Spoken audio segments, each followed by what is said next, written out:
Hello. Hello, chat. Hello, hello, Sasha. Hello, Jojo.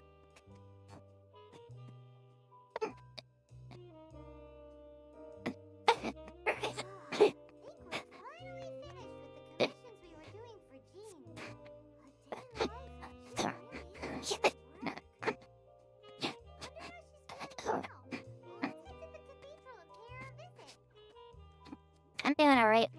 I got the return of the milkshake. From a couple days ago, I never finished it, so I might go with me today.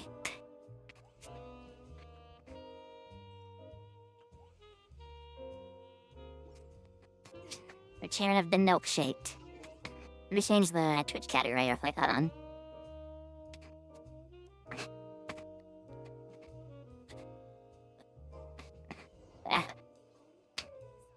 I'm gonna be getting a little tiny bit of Genshin today.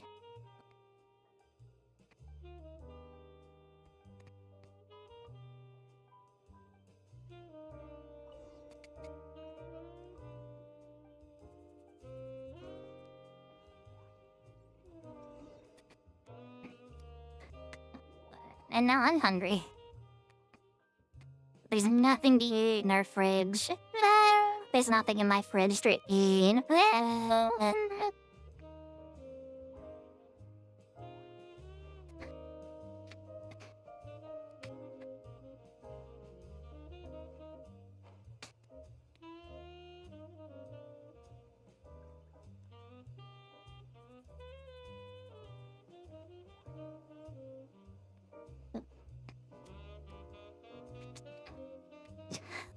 blah, blah.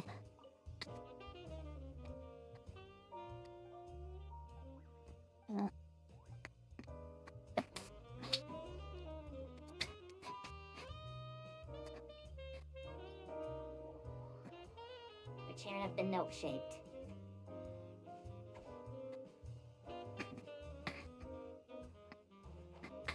Off we go. Off we go.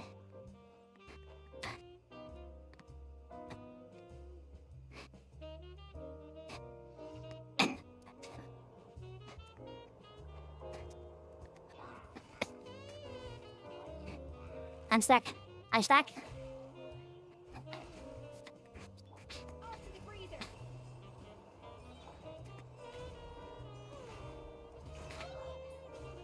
Terrible.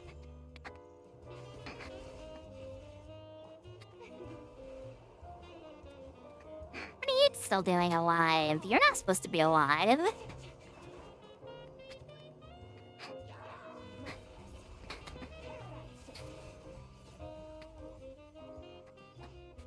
Matter.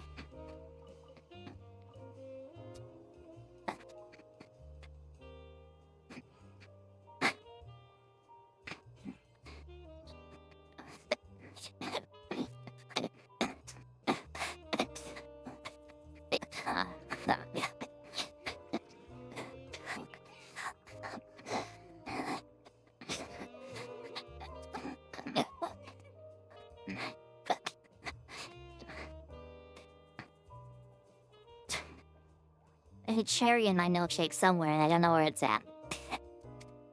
So if I suddenly die choking on a cherry stem, you know why. And if I suddenly pass out on stream and die, you know why.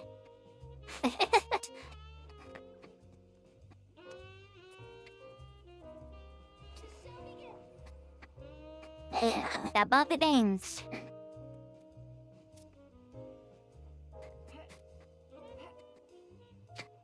Better not pass out and die, or what? What are you gonna do to stop me?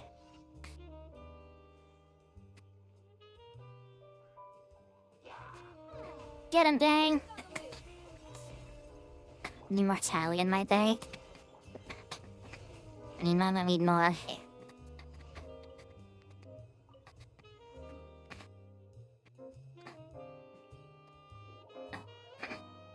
Spread rumors? Spread rumors tell what?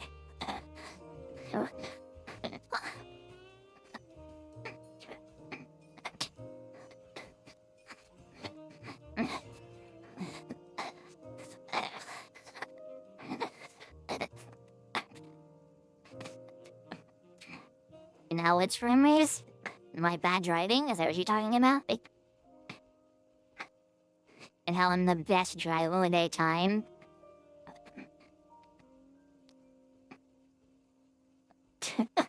Slashing, you've like driven that joke like into the ground.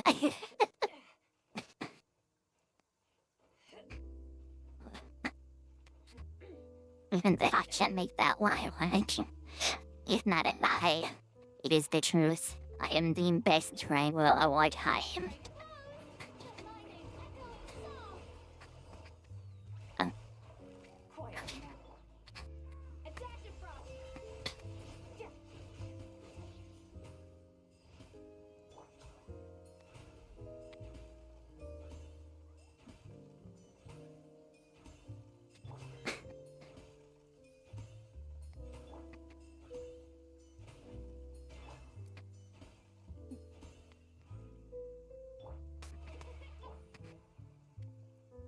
Vtuber. You just like you say it all the time, and I'm kinda just like it's over now.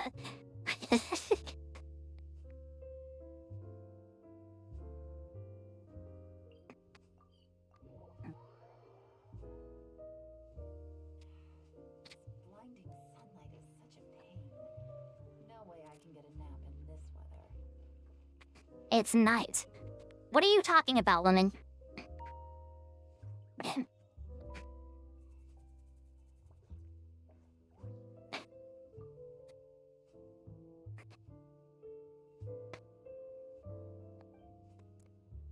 Not you. Not you. I'm talking about the character in this video game.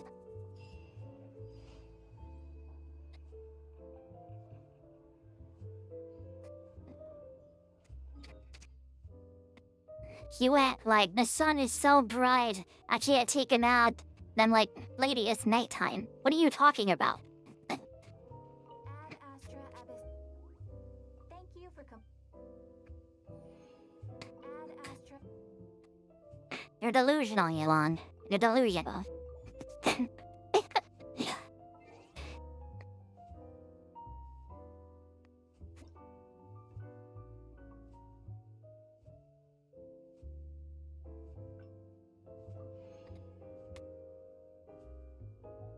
What's that?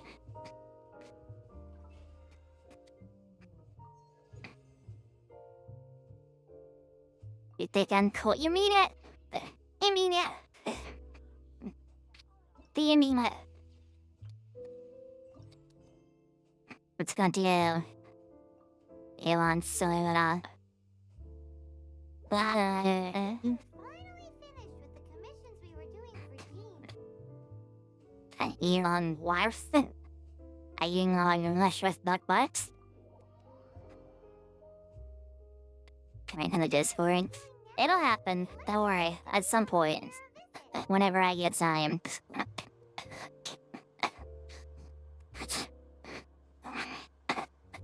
the world is a whole lot easier with a few different identities to choose from. Need me to come up with some for you?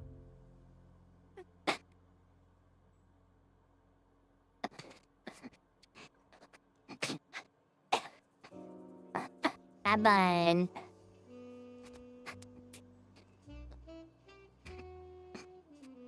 Now, puppy. This good.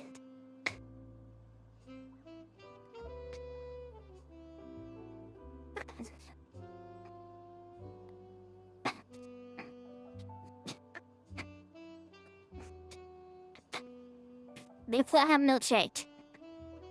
Milkshake not for puppies, that'll make you sick. The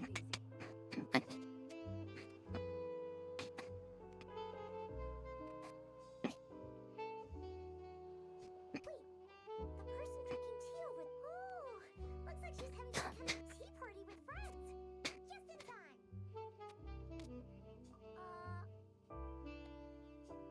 Well, Officer Adler, after all that work, I think we've got them this time.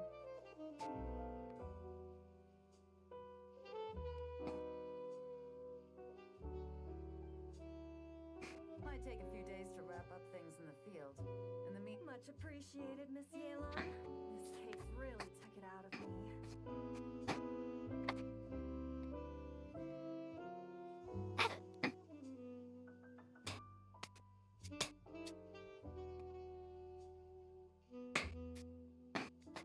No shake gaming. No happy licks a ham milkshake. You can't have milkshake, it'll make you sick and make you rest it.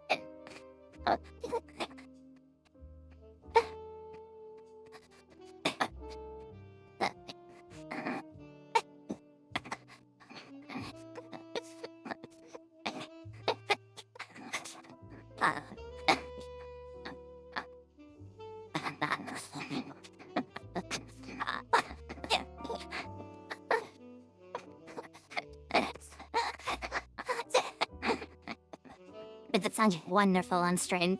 13 strongholds. One eating weasel after another. We rounded up so many people, you almost start to hope a few were innocent. Just What? Oh, really? That'd be growled at me. I'm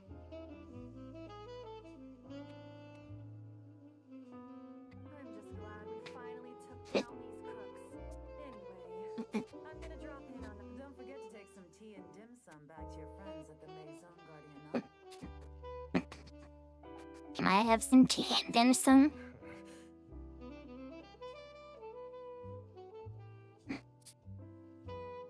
Oh, looks like Yelan's friend left. Paimon kinda wanted to meet her. Ah, another pleasant surprise. Traveler, Paimon, take a seat. On it. Excuse me. Yes, ma'am. Would you mind white tea if you would? And a few more place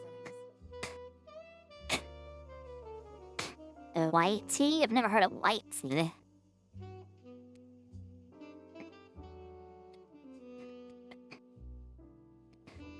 judging by their expression, I assume you came over to ask about the two spies. Spies? What spies? There were spies around here just... Oh, more than that, I'm sure. I bet they already sent someone to tail Officer Edler. Anything to foil our operation.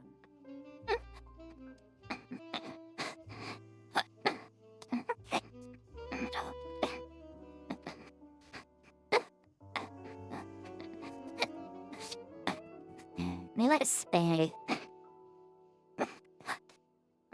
All of the milkshake is like at the bottom.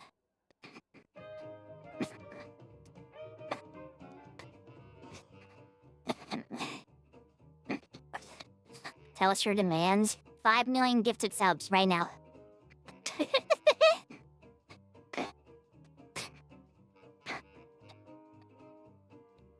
Oh, so you're tracking down some criminals? They've got some nerve spying on you like that. Pretty bold if you ask Paimon. Well, those tend to be the kinds of cases that cross my desk. If I could leave it to someone else, I would. I could have been on vacation right now. Mora laundering, to the tune of 10 figures and counting. And money laundering? What does that have to do with Mora? That's awesome. There are 10 of them? I love money laundering in my cinema gotcha game. That's so funny. In layman's terms, a certain merchant in Fontaine possesses a large amount of Mora obtained through illicit means. But it's easy Say to get silly. caught when you're moving that kind of cash. So you cover your tracks, create a front to avoid detection, and what do you know? Your illegal Mora now looks completely legit. And this merchant's front of choice? Fine art and antique auctioneering. What is it? Goods from all over Teyvat, brings them back to Fontaine, and rebrands them as pieces of fine art, driving up their price in the process. Then, when the items go to auction, he buys them up at their inflated price with his own illicit funds. And through this exchange, the proceeds he receives in return are clean. This process allows him to legitimize his illicit wealth. He even launders Mora for other criminals as well. A business which earned him the title the Dark Financier. Why am I learning about money laundering from my silly little gotcha game? That's to be expected, I suppose. In Chenyu Vale, you can get your hands on exquisite antiques without breaking the bank. Tea sets, porcelain, jade, statues, all easily marketed as pieces of fine art. Because I need to know it. Illicit underground schemes poses a real threat to our trade standing in the long run. Happy, stop it. You can't have milkshake. Getting to enjoy my long-awaited vacation in Fontaine. It's got to work for me. Okay. Paimon thinks she gets it now. It's like moving Mora from one hand to the other. In other words, just disguising where it originally came from. But if you know what this merchant is up to, shouldn't it be pretty easy to catch him? You go to the auction, wait for him to appear, then nab him right as he goes to purchase his expensive piece of Liyue art.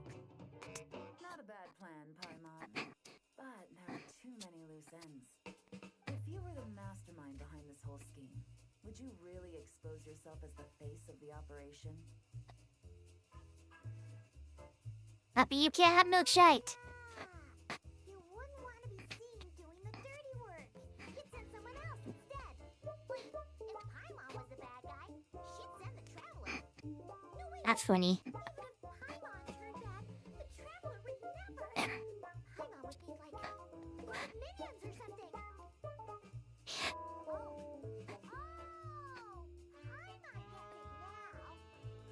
Even if you track down the goods, if this dark financier guy isn't the one doing the buying at the auction, you won't catch him. It's not just a matter of who's at the auction. You also have to source the goods, transport them back to Fontaine, and get them to the auction house. None of which are tasks he performs himself. He has a whole crew to hide behind. Characters. Roll on characters. Always roll on characters. What, Sasha? What is? You want your pizza handler? Can I have some pizza? No, I want some pizza. And pizza. Tracking down the goods is already complicated enough. They change hands so many times, the trail is almost impossible to follow. So the most logical course of action is to play the long game. You start small. Find someone you can follow behind all the smoke screens, who lead you straight back to the dark financier himself.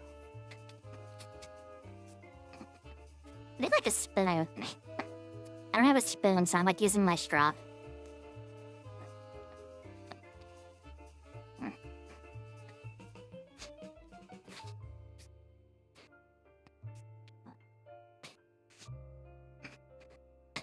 Bankrupt me? I'm not gifts out, then I'll do it. It's not my fault. What the hell? I touched my fault. Well, wait. So you were just pretending? Now to think, Paimon thought all that stuff about wrapping up the case and taking a break was actually true. Right you are, Traveler. Working with the Millilith and Officer Edler, we managed to launch attacks on all of the Dark Financier's strongholds, which allowed us to nab most of his crew. Those spies just now are his most important agents, the two people he trusts to have direct contact with him. The first is Corday, a senior member of the Fontaine Antique Association, in charge of auctioning off the goods. And the other is Dodamani, a ship owner from Sumeru and longtime cargo transporter. They're under pressure to salvage the situation, so we let them slip through the cracks on purpose. The goal is to make them think that, by some stroke of luck, they're in the clear and have room to act. They think keeping tabs on Officer Edler will allow them to operate under her radar and get whatever remains of their goods out of Liyue. But little do they know, while their attention's fixed on her, I'll be secretly So, interested in coming along for the ride? What'd you say?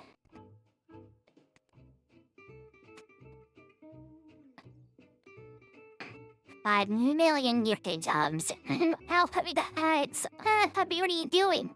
You cannot have milkshake, puppy. He wants milkshake so bad. Yes. Take me with you, woman. Anything for you. I'm curious how you take to this line of work. Could be some potential there. Can I do it when the A1? I may have... Into this whole thing, but now we're a part of it too. Let's do it! For Yaron, for the people of Chunubel, and for,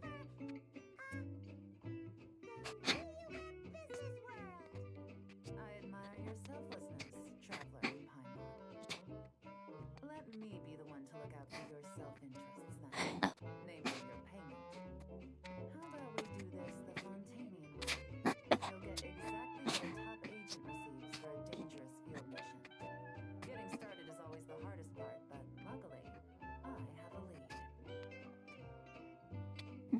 Yeah, get dressed and buy stuff. Spending money. What happened? Puppy's attacking me because she wants my milkshake. She will not lay down. Why won't you lay down? I need to eat my milkshake.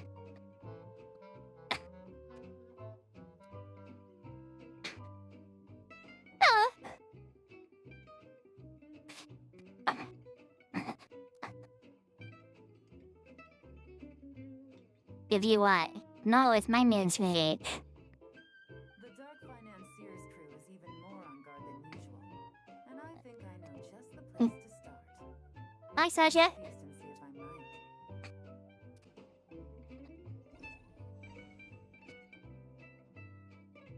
right. Wow, this is like a whole thing.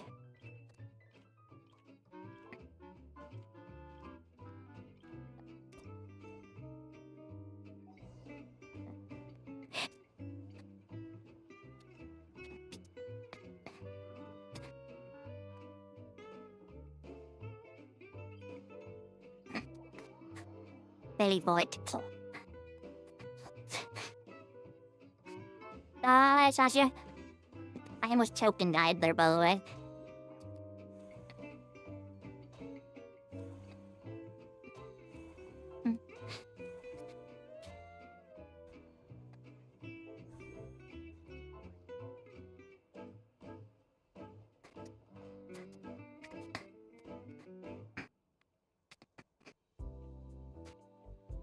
Alright, let's start our investigation here.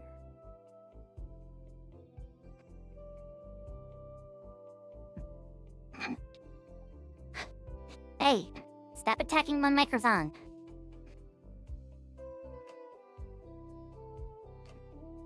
So,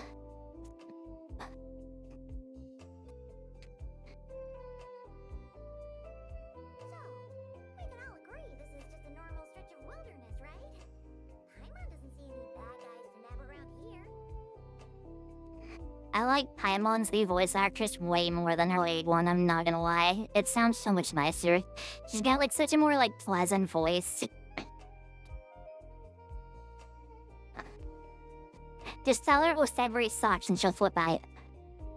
Well, it didn't take long for you to understand our role here, Traveler. Thinking like a top agent already. Like I said, we need to start small. If we want to track down the man himself, our best bet is to start with his... And to do that, locating his hidden stronghold is imperative. Which brings us to why we're here. Pretty good vantage point from up here. Huh, guess so. Paimon can see the port of Elon Wharf, the boats in the distance, and some kind of tower. What's that for? It's a lighthouse. The Millilith use it to monitor the situation at sea. In addition, the flashing of the light can also serve as a means of communication. Bye, Sashi. Oh,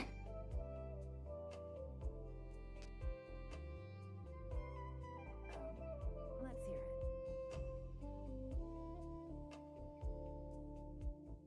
Not too far off at all. The Millilith maintain an impeccable level of security in Shenyu Vale through consistent patrolling.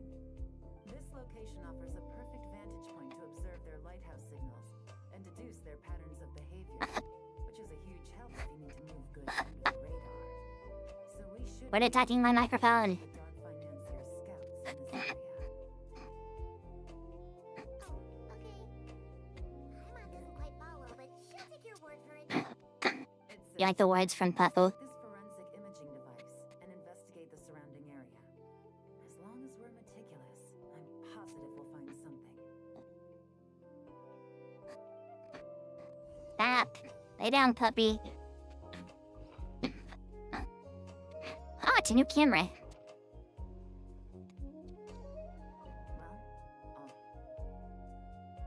remember, an eye for detail.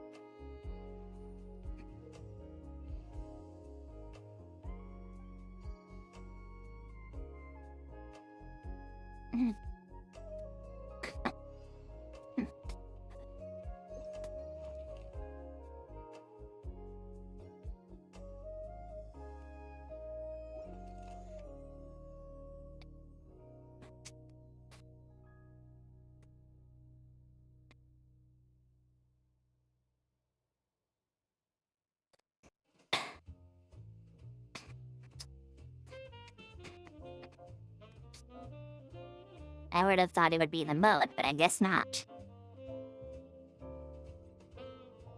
Huh.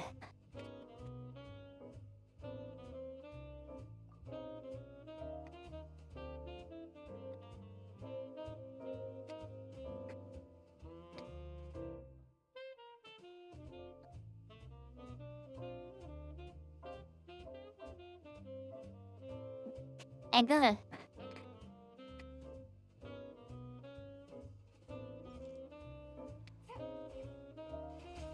I didn't mean to do that. Ah! I didn't mean to do that.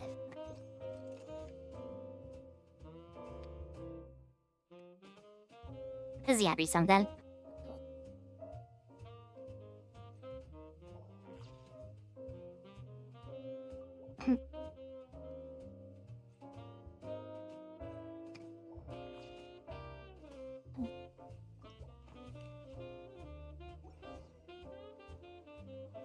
Some good finds.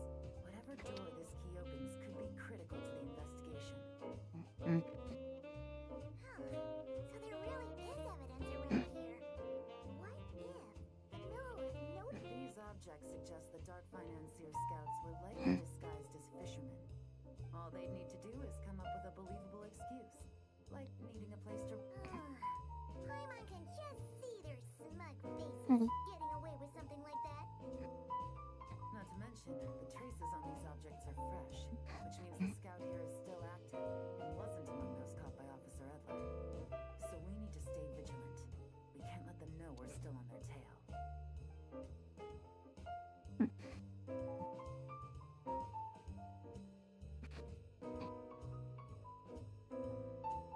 I had a hunch this area was being used as a lookout, and I was right. Any ideas?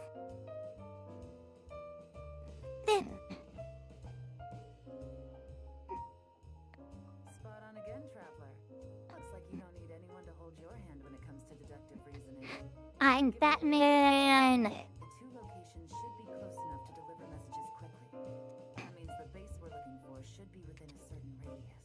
Ruling out areas within line of sight of the lighthouse, as well as places with a lot of foot traffic. That just leaves. That certainly sounds plausible.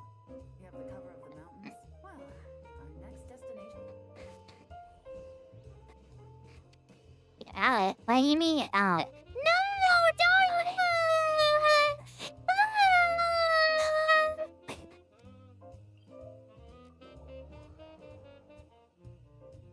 Bye,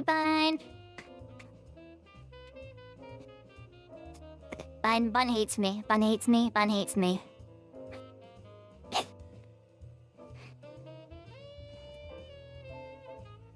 Now I just fear fine work thinking. My evil plan worked. Now Bun will never leave.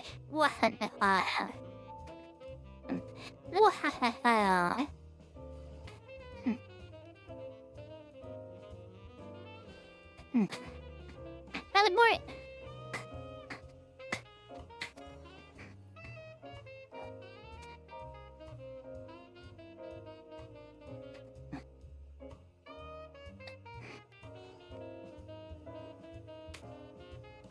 Not trying to laugh. What you mean?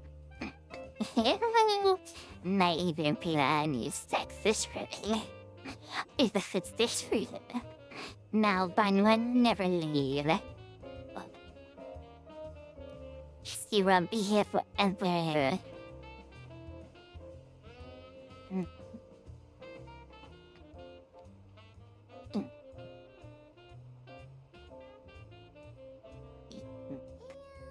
Nothing out of the ordinary here either. That's right. No detail is too small. I said she. The evidence could. All right. I know you have enough. Gooba.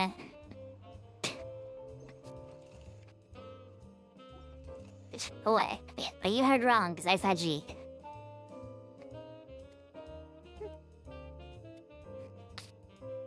Okay, let's get the box, because I know the box is one of them.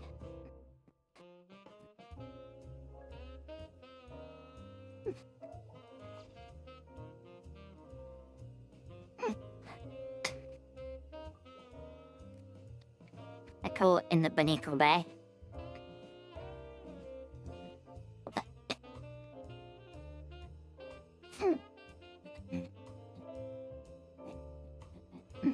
Leon, your silly little detective camera doesn't wet.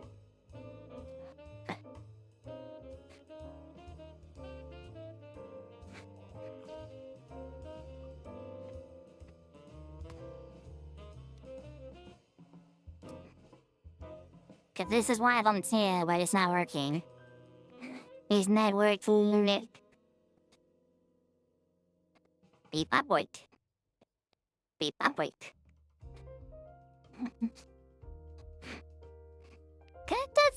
me. Why is it not working? Give me the beep up wait.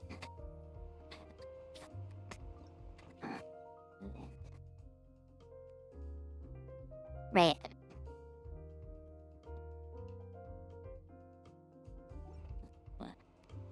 Yeah, the boat. This is Watergate.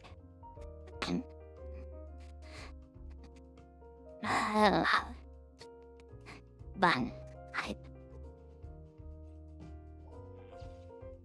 What? Ah.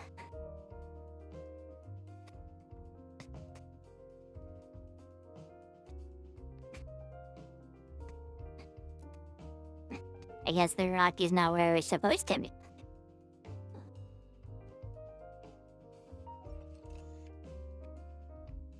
I swear this is the last one that's not working. They got wheat.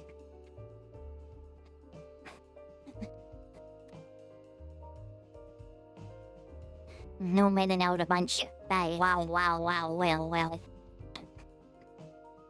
That well. Ah! This bun breathes.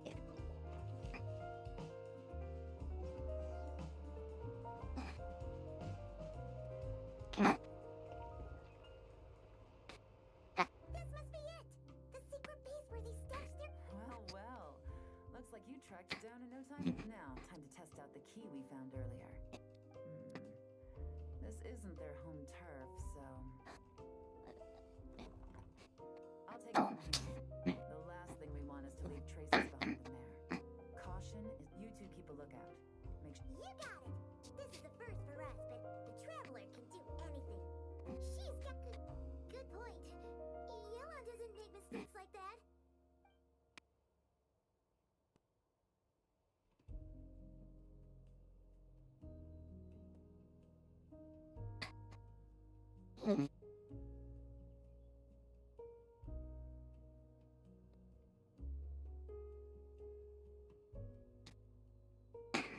Alright, that's done. I've noted the features of all the porcelain items, vases, and teas stored here.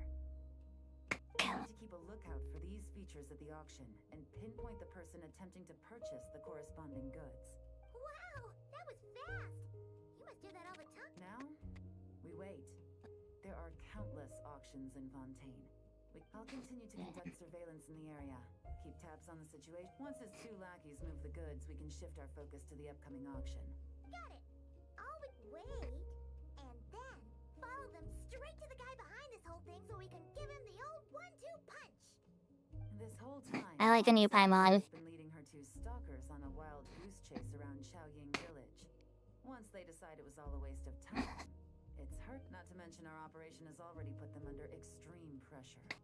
We've forced their hand.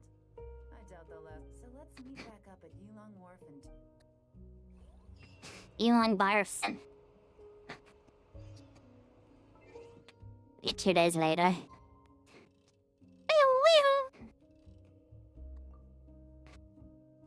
There is a new Paimon, yes. The old Paimon got sired. And so there's a new Paimon. Now she got fired. She got fired from Genshin. So that is a new Paimon.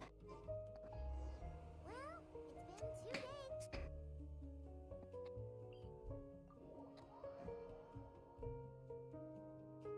it's been 2 days. Paimon's getting excited!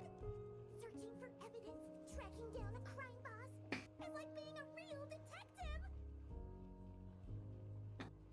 What for? She was like slandering the company and the other voice actors at the company. And they were like, you know, you can't do that, you work here. And so they fired her. Double on gaming. Double on gaming. Well done, you two. Right on time.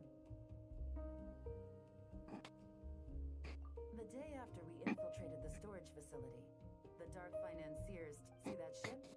It's the one Dodamani dispatched to transport the goods. Whoa! That's one huge boat! Paimon can see all the goods piled up on the pier. Seems like it's transporting quite a few passengers to Lumine's harbor as well. Well, so like all the voice actors went on strike, and she was one of the people that like encouraged the strike, except she was still working. Hey, for Hallo Base. Okay. And like, one of the voice actors got fired, and they replaced him with a new voice actor, and she encouraged like harassment against that voice actor, despite, you know, still doing voice work for Hallo Base. And so they were like, alright, you need to go. Oh.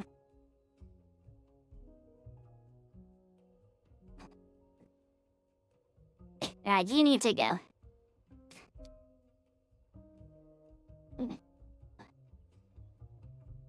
So,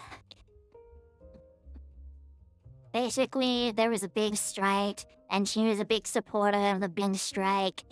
And it's like, the strike ultimately didn't do anything.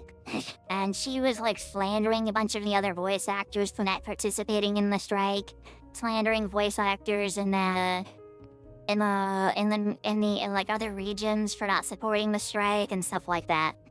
And so Hallo just cut ties with her. Thinking 2 steps ahead? I like it. You're a fast learner. If Corday and Dodamani think the authorities are onto them, it's possible the goods they're sending to Lumidu's harbor, but we need to be careful. Several members of the crew have confessed that a veteran treasure hoarder known as Scamface is involved with the Dark Financier. That's an awesome name, Scamface. Scamface is a master of staying hidden. Based on our earlier investigation, it's clear he's the one. I'll circle the area to draw Scamface's attention away from the scene. Remember to keep a low profile. Yeah! And Paimon will do her best to... Scamface is a crazy name. All set? All right, we'll meet back up.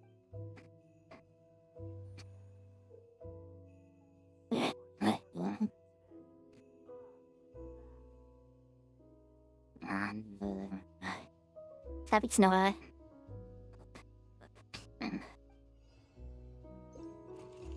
Ni. Ethan White.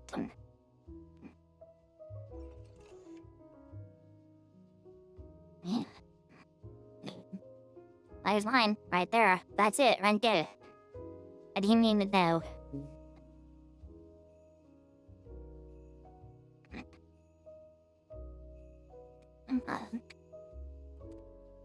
People likes you out.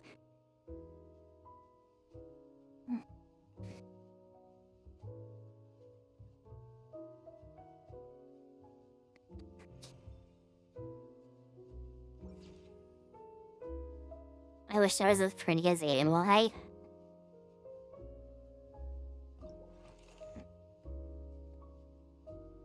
Like engaged.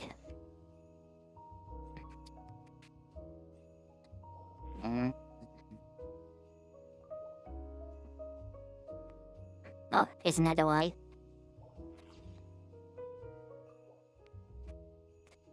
Scamface is a crazy name for like a criminal name. Where you're like money laundering, that's an awesome name.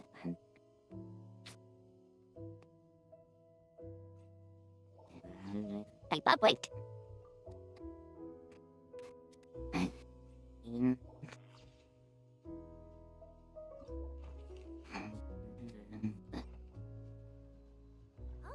so, no fakes. Uh, People are definitely anxious to get... Did you see the strange markings on some of them?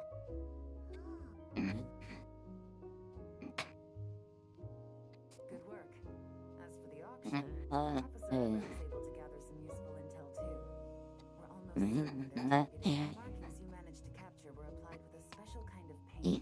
Almost impossible to... I think we're looking at a treasure hoarder insignia. Each organization has their own, almost like a personal signature. And considering what we know about the case, I'd wager this is Scamface's handiwork. Based on the port manifest, it looks like the marked goods include fertilizer from Sumeru, local fireworks, soap, and perfume. So, nothing special then? Fertilizer, soap, and perfume. Might be risky, but I'm gonna investigate on board and hitch a ride to Fontaine. Yeah, let's see this. Well, you've proved yourself so far, so I don't see it. So make sure you're prepared.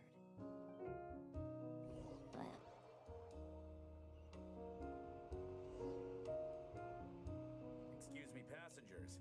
Due to limited space in the cargo hold, we've been forced to store some of the goods on the deck. Ah, please, no need to apologize for your success in business. I just hope it rubs up on the...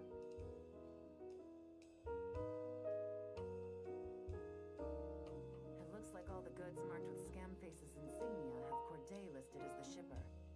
Dodamani is in the cargo hold, likely making sure all the goods are in place for delivery. Are they inspecting something? Here, take this cipher. It should help you figure out their coded message. This is the plan.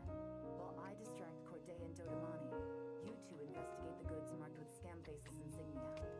We might learn something useful. Scamface is like crazy, man. Like, that name sucks. A dashboard updated with your dad, what does that mean? By all means. Huh? Wait! You're just gonna go up and talk to those guys? Yella! Is that, I think, 1.1k before, went up to 2.2k for what? Cause yes. Oh, excuse me, gentlemen, but have we met? You're Mr. Corday, a famous antique collector in the Quartier Lyonnais, correct? I They believe went 1.1k views doubled on? What? Answer my question. Oh, Instagram. If I'm not mistaken. Huh? You... Ah, the Dice Master of Yenshao. Oh, Yes, I had an absolutely delectable cup of tea there once. One can hardly leave. yes, that must be it. Well, looks like we ran into each other at the perfect time. Someplace I could find an exquisite tea set, perhaps. Like a... You... Ah, does Their this numbers. have an... Of course. It's a pleasure to meet you, Miss Yellon. I'm also heading to Fontaine for travel. Yep. Yella is actually talking to them.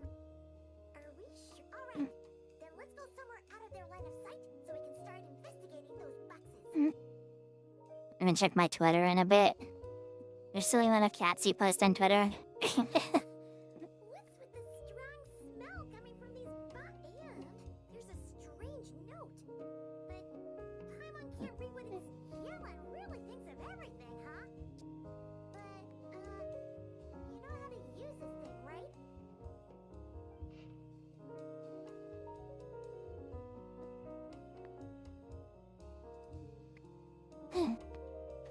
The 10 million Mara? That's not. Love my cat so much. Who doesn't love kitties? Blowing up the ship? Are they nuts? Paimon thought this was about getting the authorities on their tails, not drawing even more attention. Okay, Yella was right. This guy is a complete lunatic. There are innocent people on this ship. We need to find and disarm those bombs as soon as possible.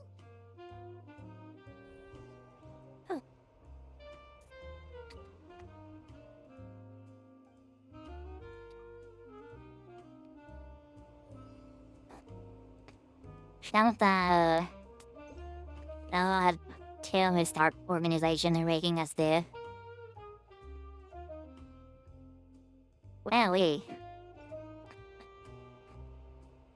at the back.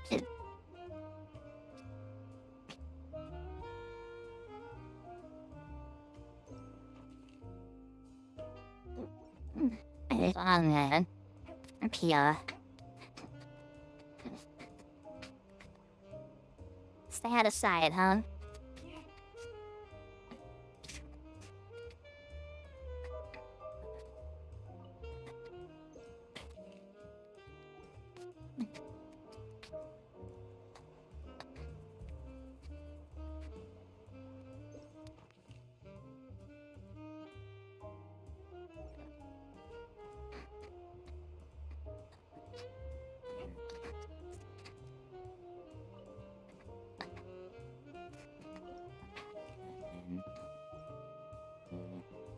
I need it. That's all the bombs on the deck. What about the cargo hold? Already taken care of. Good work, you two. You stayed calm and acted fast. Yellen! Honestly, it's all thanks to you. It was your idea to board the ship, and we never would have been able to figure out that. Wait a sec. Where are Corday and Donamani? Recovering from the shock, I would imagine. Suddenly finding out that you're being targeted by a dangerous individual. That must have been quite... Indeed. To think such evil exists in this world. I can scare... Well, no need to fear. I'll alert the Maison Gardiennage at once. Your cargo will also need to be handed over to the authorities for inspection, Mr. Corday. Just to so, if I may, where are your goods heading, Mr. Corday? To the Hotel de Bord for an auction in 2 days. Ah, then rest assured, the Maison Gardiennage is full of diligent and responsible personnel. You can trust that your goods will... One of my neighbors bashed. Oh! Why did you tell me this? Oh! No, you made me cry. Hi, Hex. Why are you telling me this, Bonnie? Our sincerest.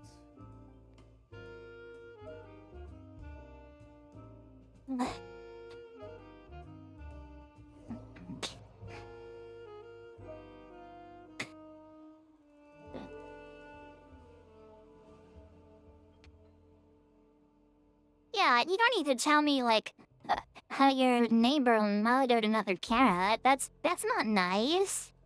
Why would they do that? You scared the life out of Paimon, Yellen. Going right up to them like that? What if they caught on and decided to, try something desperate? It's not a question of if, Paimon. I'm sure they caught on. But in the interest of their own survival, they had no choice but to play along. Now we can be sure the Dark Financier is getting desperate. The stint on the ship? That was him trying to cut his losses to save his own skin. Just Genshin today? No, we're gonna do this one event and then we're gonna do some just chatting stuff and just hanging out. Yeah, cats are nice. I like animals. Kitties, puppies, stuff like that. He needs to get rid of anything that could be traced back to him. So, you blow up the ship.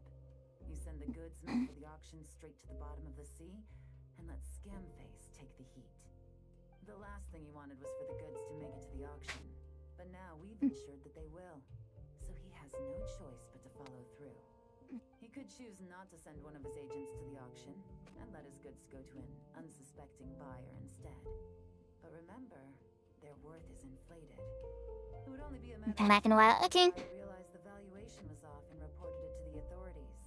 As the seller, Corday would be staring down a potential conviction. At best, the Dark Financier has to find a new kind of moral laundering scheme. At worst, he loses one of his last reliable agents in Fontaine. You hate dogs? Now I like dogs. I love puppies. Puppies and kitties, so that's puppies. That's why I'm with dogs. You're mean to me.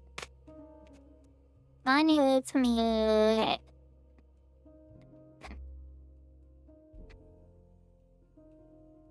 Exactly. Our trail of evidence remains intact. Can we let the buyer at the auction... Okay, so, that means, can we go over this again?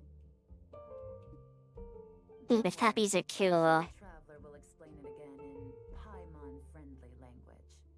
We're in the home stretch, and taking advantage of this auction is crucial. So come prepared to see this through. Officer, I hate me. this invitation letter will get you into the auction. I'll meet you at the Hotel de Bord in 2 days.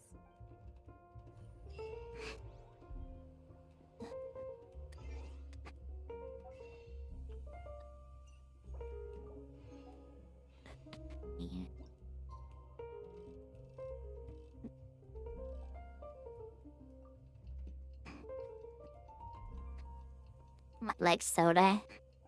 I cannot wait to have Dark Pepper again, bro. I love Dark Pepper. Yeah, I miss it so much. I got a new letter from an informant. Looks like the situation... anyway until 18 to 20. Alright, time to meet.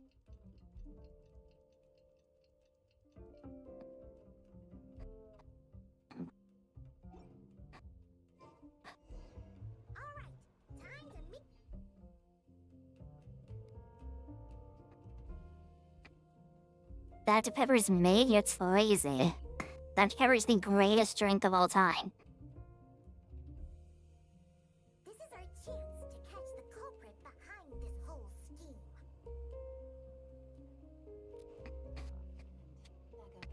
I'm not with. Good evening, patrons. Allow me to escort you to... Oh, Paimon's getting a little nervous. But we gotta keep it together.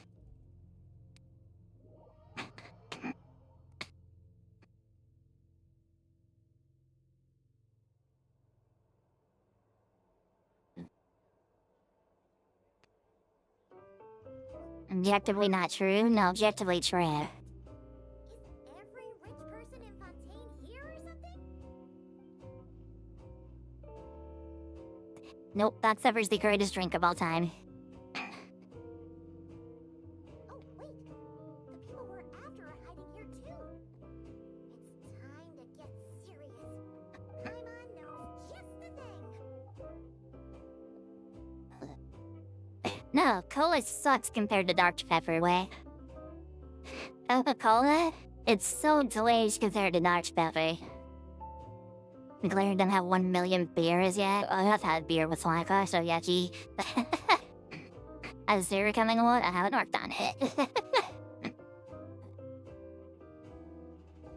I don't know what her shot that is, but cola is so mid compared to Dr. Pepper. What? It's not like we're rich like the rest of these people. We need a little something to blend in.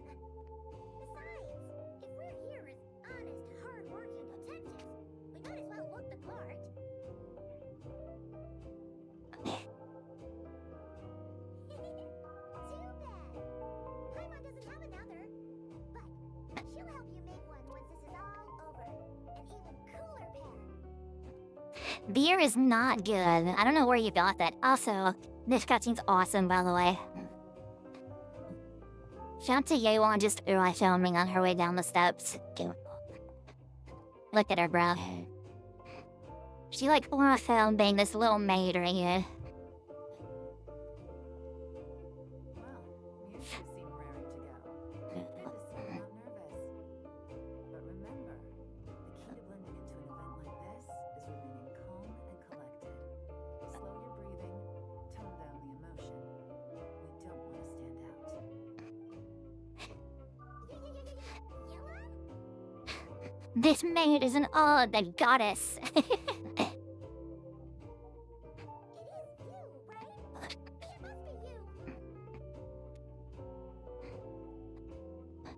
Well, I am the current owner of the Yanshan Tea House after all, as well as an honored guest at this auction.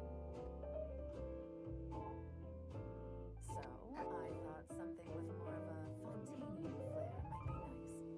A special outfit for a special occasion. Why? Does it look bad?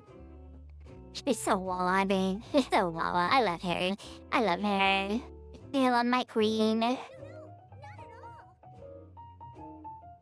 All right. Well, let the vacation begin. We have an auction to crash. You two are expert investigators at this point. With us working together, I'd say our chances of success are stacked higher than the cake towers in the Hotel de Boer. Look at her, Belle. She's alarming on everybody. We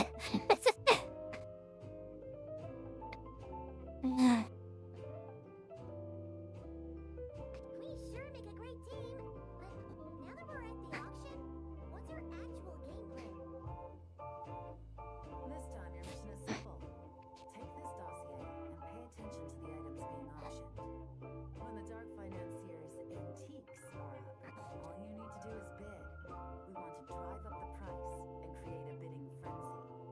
Wait, so we get to actually take part in the auction?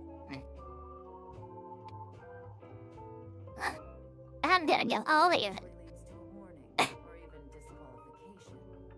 What? The special account you two will be using during the bidding has no credit limit, so you can drive up the price as high as you want. The more chaos we create, the better. The Dark Financier knows we're on his tail, so I highly doubt he sent one of his trusted agents here. The buyer is likely someone disposable, a scapegoat of sorts. After the incident with the ship, several buyers registered for the auction at the last minute. They're all wearing special pins, signifying them as tea aficionados. Our target should be among them. And I'm sure he's terrified, because if a different buyer develops an interest in one of their inflated goods and wins the bid, it's game over for both Corday and the Dark Financier. Not to mention the buyer has limited funds at his disposal. The Dark Financier likes to work in small sums at a time, so his scapegoat can't go too overboard with the bidding.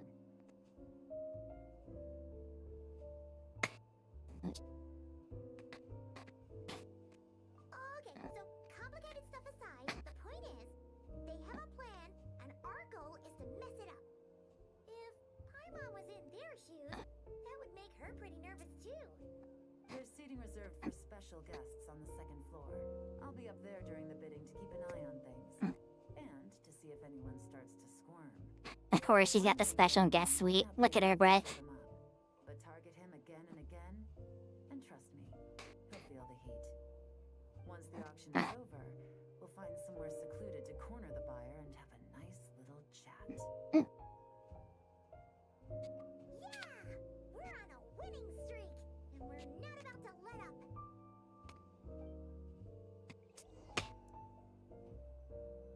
Ah, I look like her. That didn't make like there's us right there. Am I amateur? Thank you.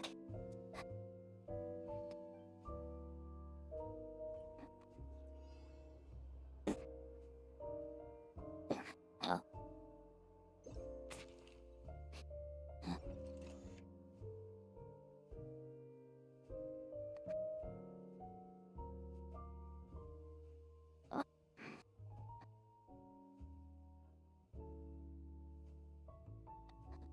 Hang on.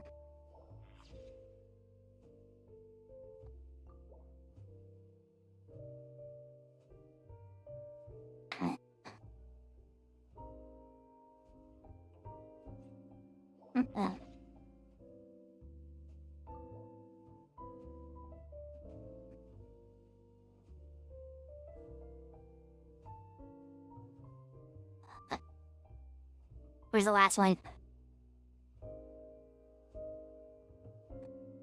Oh.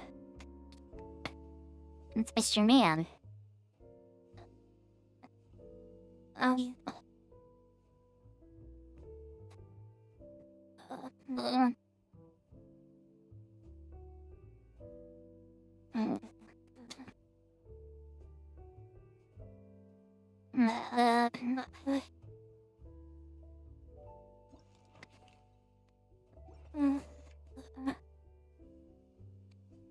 It's not true, I'm asking the last one.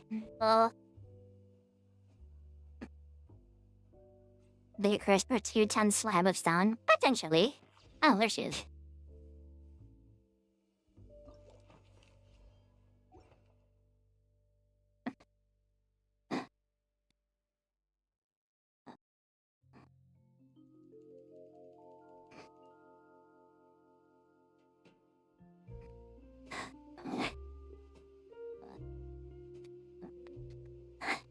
Hey, this guy. Dang it.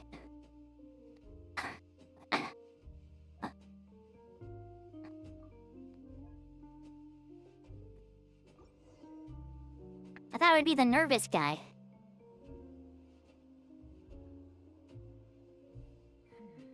He's acting strange.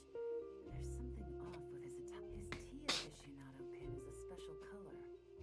Most likely to which means the two don't know each other well.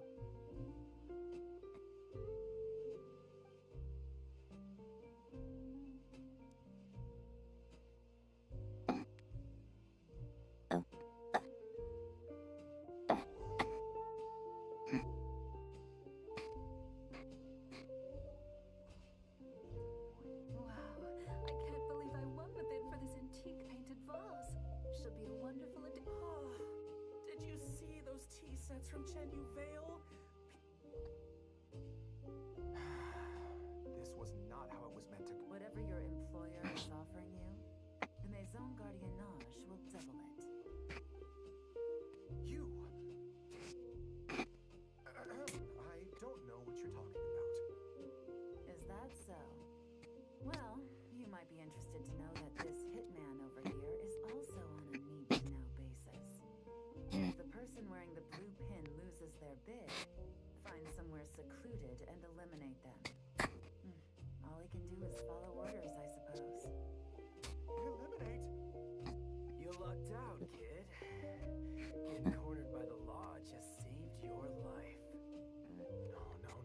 No, this can't be happening. The boss said that even if I got sent to the fortress of Marrowgate, all I had to do was keep my mouth shut and he would find a way to get me out. And he even paid me $3 million in advance. On that alone, I could get my wife the best medicine, help her hang on for a few more years. But then, one auction goes wrong. Just one. And what? He's afraid I'm gonna talk. So now I'm just collateral damage? You're risking your life to do this guy's dirty work and pad his pockets with even more cash. Compared to what he's making, what you get in return are nothing I but got it. scraps. I've got at least 70 people just like you locked up in the Maison Gardiennage. Need them to tell you where this ends? A lady, a man, a robot. I'm guessing you're offering me a way out. What do you need me to do, officer? Do you want a... What is that? What is that emote? I can't tell what that is. Was that a potato? That's potato, yes, I'll take a potato. With your boss. My boss. He's extremely careful about that kind of thing. I've only met him. The best I can do is take you to the place I'm supposed to deliver the goods. There's a certain method. All right then. But first, we need to search your home. I want you to hear how you feel on one to how you feel on a 1 to 10 scale. Okay. You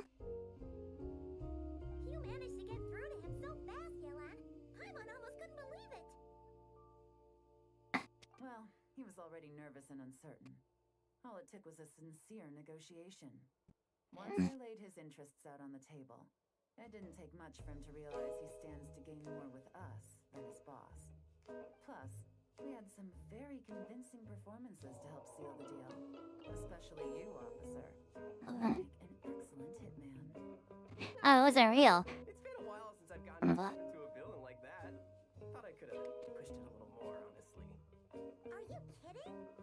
Paimon felt like she was face to face with one of our bad guys of the week. Well, The part-time actor. want me to go after Corday or Dodamani? I hate all of those, man. Authorities have Dodamani covered. They're just waiting on our signal, and they'll nab him once he makes it back to Beta Harbor. The Millilith are pursuing scandals, so that just leaves Corday. Talon, but be sure to keep your distance. We don't want him to tip anyone off. You got it. I love it when a plan comes together like this. All right then, we'll reconvene 12 hours from now, when our new double agent. That isn't a 1 to 10 scale answer. 1. 0. To face the music.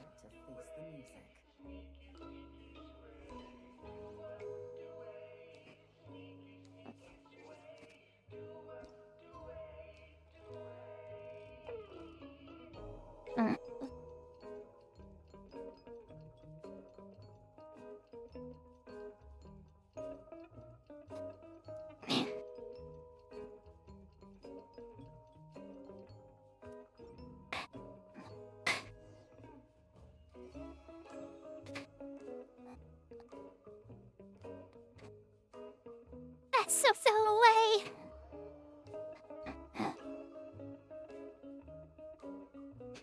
I said that is so down away.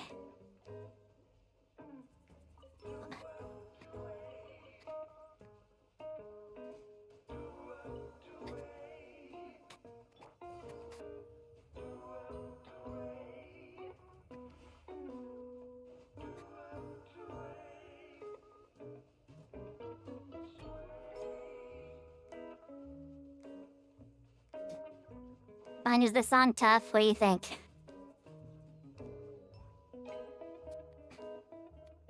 Alright, this is where the boss told us to bring the goods. This area is full of apartments and warehouses for rent. Maison Gardiennage came through not too long ago to keep trouble off the streets. Now, to arrange an emergency meeting, we need to activate a series of mechanisms, but to tell you the truth, I have no idea how to activate them. Maybe he was planning to give me more information after the auction, but that... My mom was hoping it would be smooth sailing at this point. Well, after all the investigating it took us to get this far. Shows 1, 2, Thundery. Like in comparison to the images she sent me, or what? 1, 200 on what?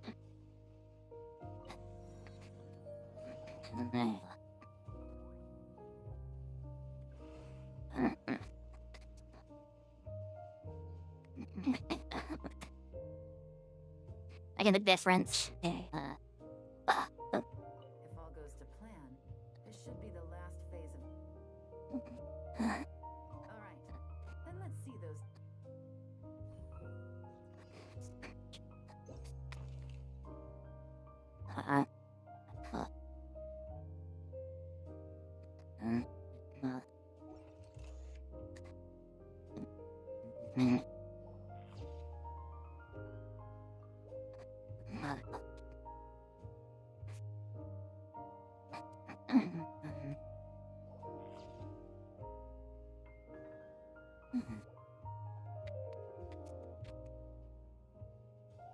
The dark mechanism.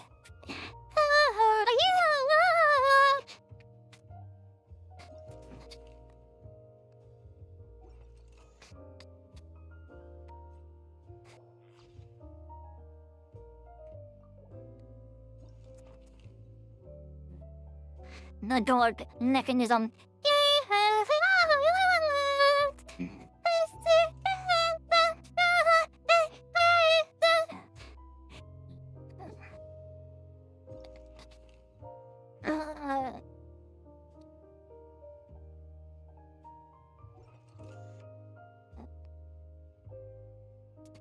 Where's the last one?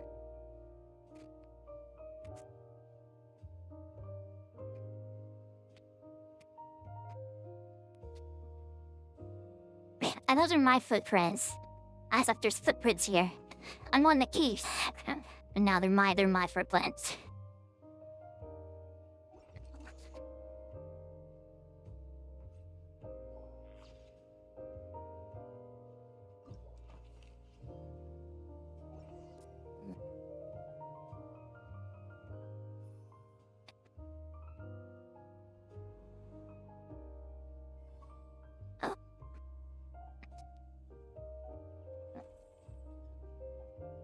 Alright, the mechanisms have been activated. All we have to do is wait for our target to take the bait. You know what? For some strange reason, Paimon's not nervous at all.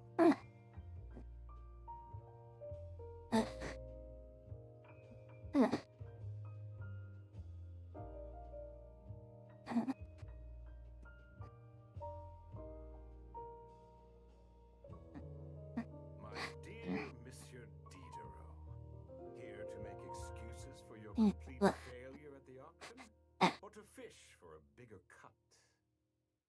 cut? He's got the Irish beard. What I care about is whether you have the spine to deal I'm a with snarls. the consequences. So you do believe in consequences? Seems a bit ironic, coming from the likes of you. Oh? Uh, A trap, I presume. I've set a fair share of those myself. I suppose it's about time I stumbled into one set by someone else. uh, Sometimes you take a chance on someone who turns out to be a disappointment. his hands are giant. It's not easy to earn the dark financier Rodere Pelliccia's respect, but I must say, you three detectives Yeah. are a force to be reckoned with. I suppose congratulations are in order. 6 months of planning and execution was all moral laundering organization decades in the making. I have to hand it to the Fontaine and Liyue authorities. Your operation really has been a roaring success. Why is the dark financier so polite? Oh, do be serious. You thought you'd corner me and then what? I just surrender? If you want I mean, the easy way, yeah. then yes. You know you're out of options. 2 months. Watched you and Officer Edler dismantle my organization piece by piece. As you cut off my limbs, gouged out my eyes, deafened my ears. I was helpless to stop it. Just he has giant hands. Taking us down with you, is that it? Never heard that one before. My livelihood is in tatters, Agent Yelan. Hundreds I had working under me, hundreds. And now, they're either locked up or useless. Corday is the only one who still has some value. My moral laundering days are over. We both know that. And considering how your operations then progressed, it was only a matter of time before you locked on to me. I'm usually Yep. going to quit while I'm ahead, but you see, there's only so much a man can lose before he starts to get rather angry. So, Agent Yella, even if the only score I get to settle here today is ending your precious life, well, that's a high I'll rise straight to the bank. Clockwork Mecca! I don't expect what she said. This isn't very polite at all. An old military model. Bet these go for big bucks on the black market. You two have been a huge help, but this fight is mine. Cause as a How the hell? he isn't the only one who has a score to settle here. If he wants to bring on the drama, then I'm more than happy to give him a show. Can I not just use my team? No, I can't.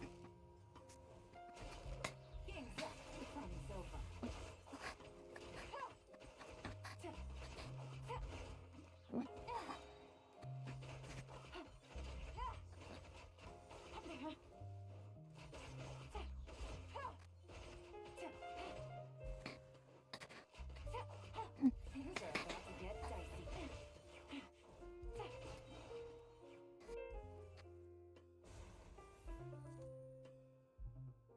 Unbelievable. You've bested me. Fair and square. Any last words? Perhaps a bit too dramatic, isn't it? I'd rather not give a soapbox to a piece of scum like you. Now, I think I'll say my piece instead. You can pretend to have Listen. seen the error of your ways, but it doesn't matter, because you're going to rot in prison for the rest of your life. And every moment of every day, you'll be cursing the greed that put you there. Every coin of dirty money that you've pocketed over the years is just another nail in your coffin. And all you'll be able to do is curl up in the corner of your cell like a dying animal and waste away whatever remains of your pathetic life. You're She's so haunted. detective. No. You're some kind of demon. If you knew what's good for you, you'd have walked away from this. Eh.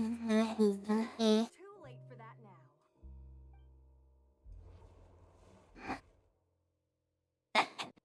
Didn't need a hit him. He surrendered. Some hard work. I finally get to tick off the mission accomplished box at the end of the case file. Take this guy back to the court of Fontaine to stand trial. Don't let him try anything. With any luck, we'll get to send him off to prison before the day is out. A trial lasting only a day, especially for a money laundering case? Heck no. No way. As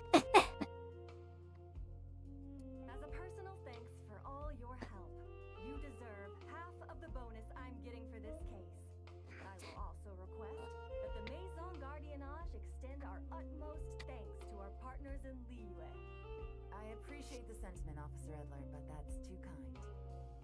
It's just Yeah. my job. I can't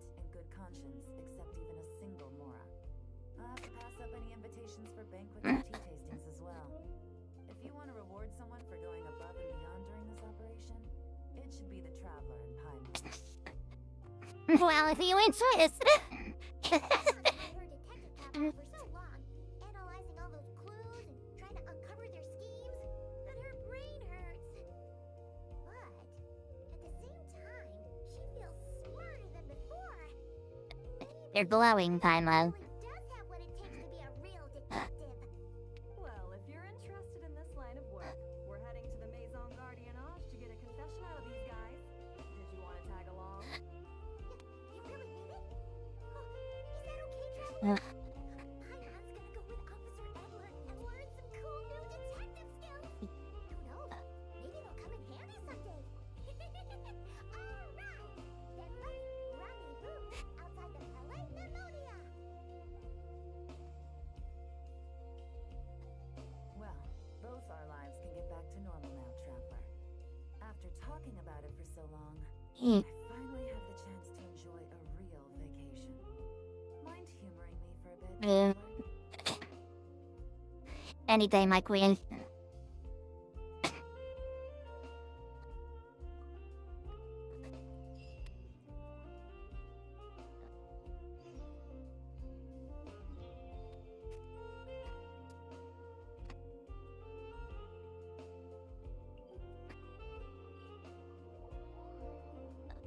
That's what Fontaine's like. Fontaine's like. City is called the Court of Fontaine because they're nerds. What a nice night.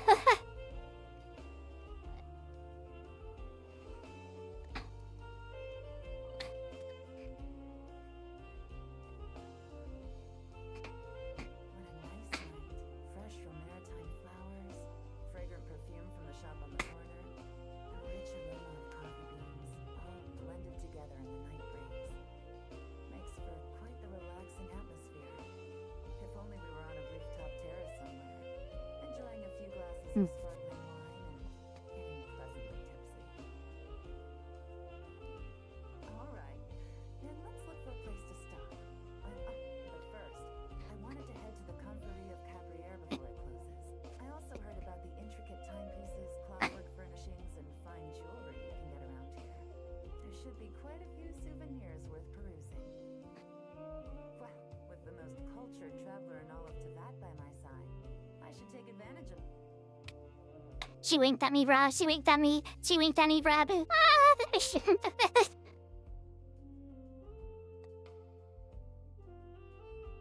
Oh, I like English smile. When are we gonna get another Alpha for Lumine, bruh? Where's I gonna apple?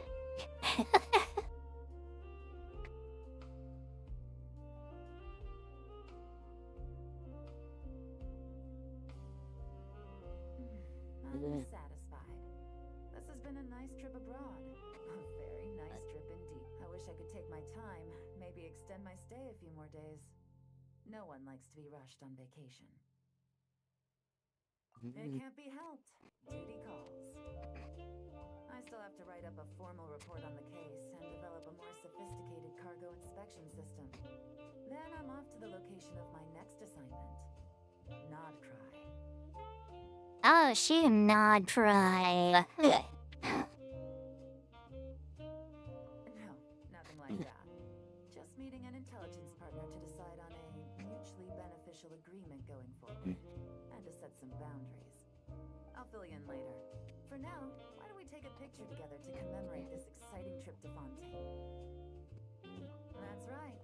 After this, I know I can trust you to have my back, Traveler. Or should I say, Agent.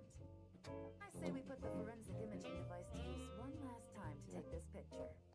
Perhaps we'll cross paths in Nodcry. If so, I hope this collaboration was just the first of many. She always hits this pose. She always doesn't know what other pose to hit. It's always the peace sign. She has no other pose she knows how to hit. It's always the peace sign.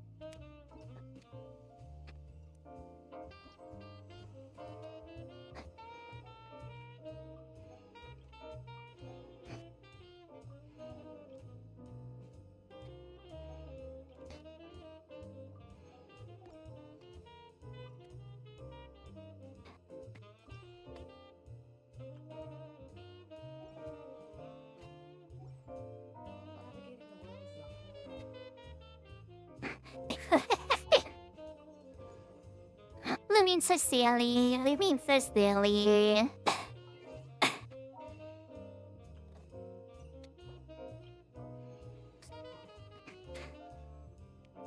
Am I up to 10? God. God.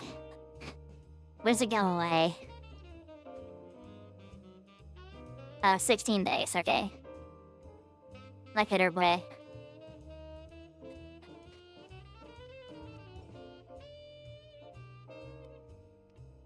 Did I really not have this one? I thought I got this one. I guess not, because I don't have her.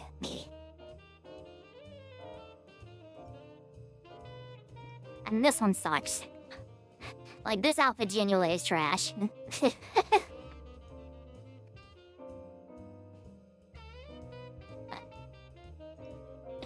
Not your Tao's outfit. Me, please.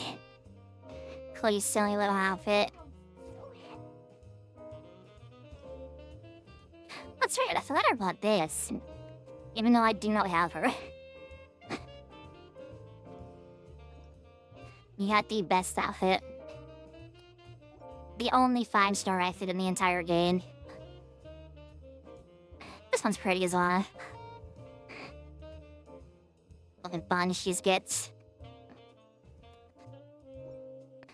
Shin has off here really good.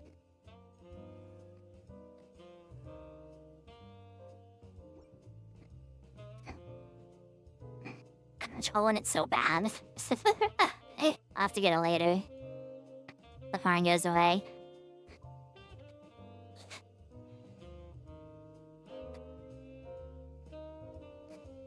Oh.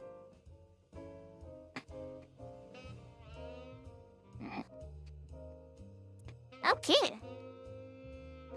Well, that was binging been that.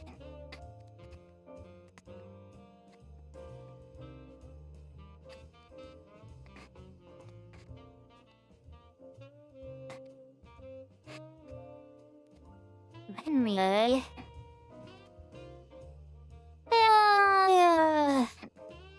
Give me a yawn.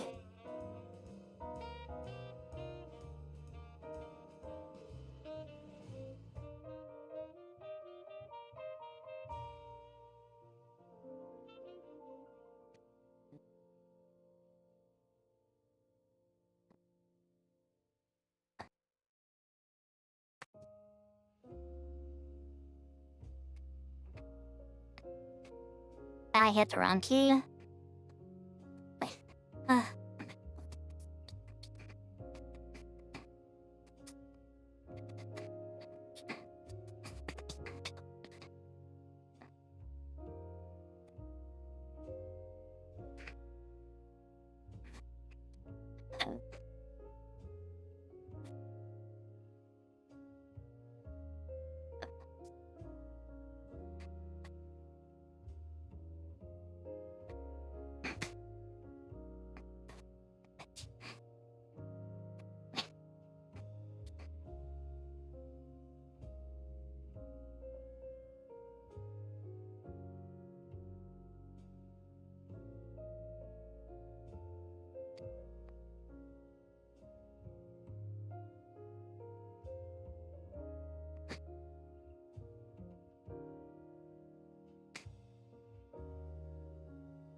That's the game. I'm probably gonna do some more solo on the fun plan. I like doing that. That was funny.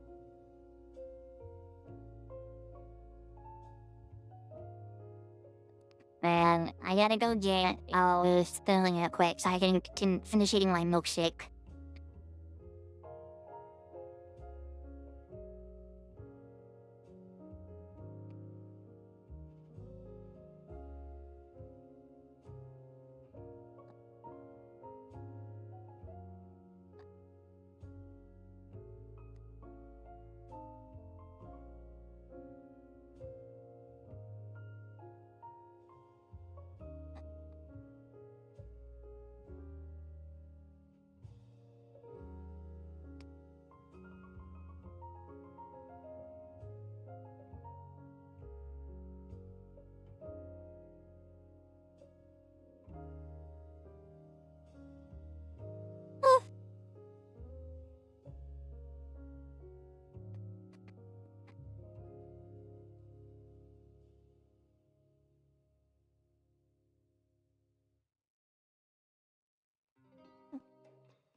Give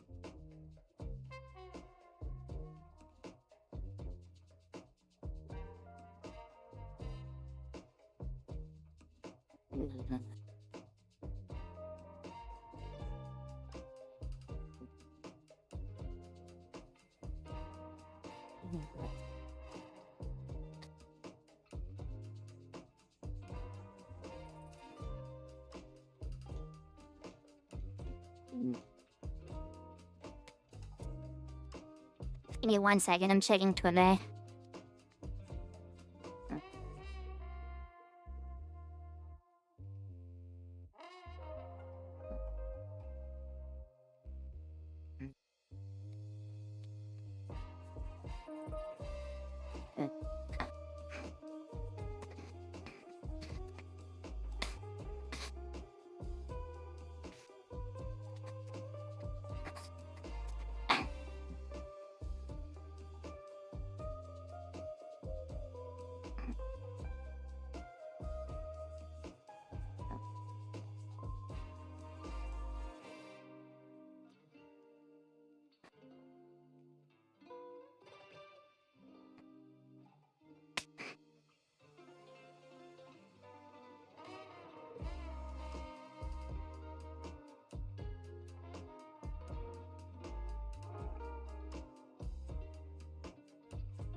That one's funny.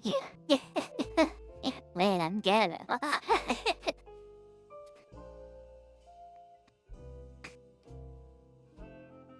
on, hold on.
Azura.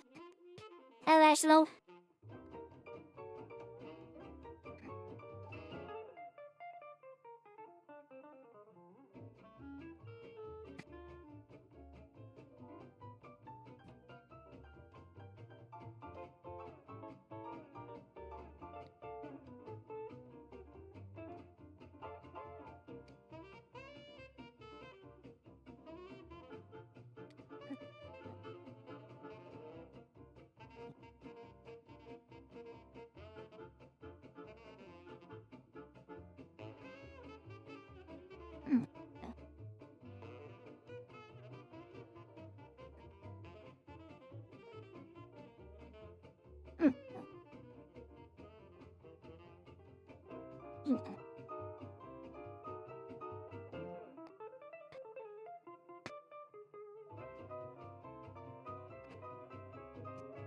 Okay, let me go get a spoon. I'll be right back. Hold on.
every time. Oh, Puppy's got hiccups. Puppy hiccups. She got too excited for my spoon.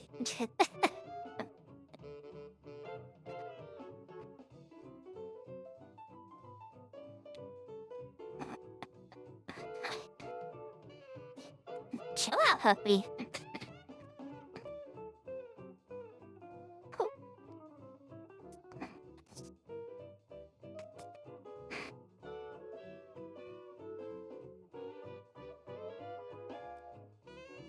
There's a, what's that maker,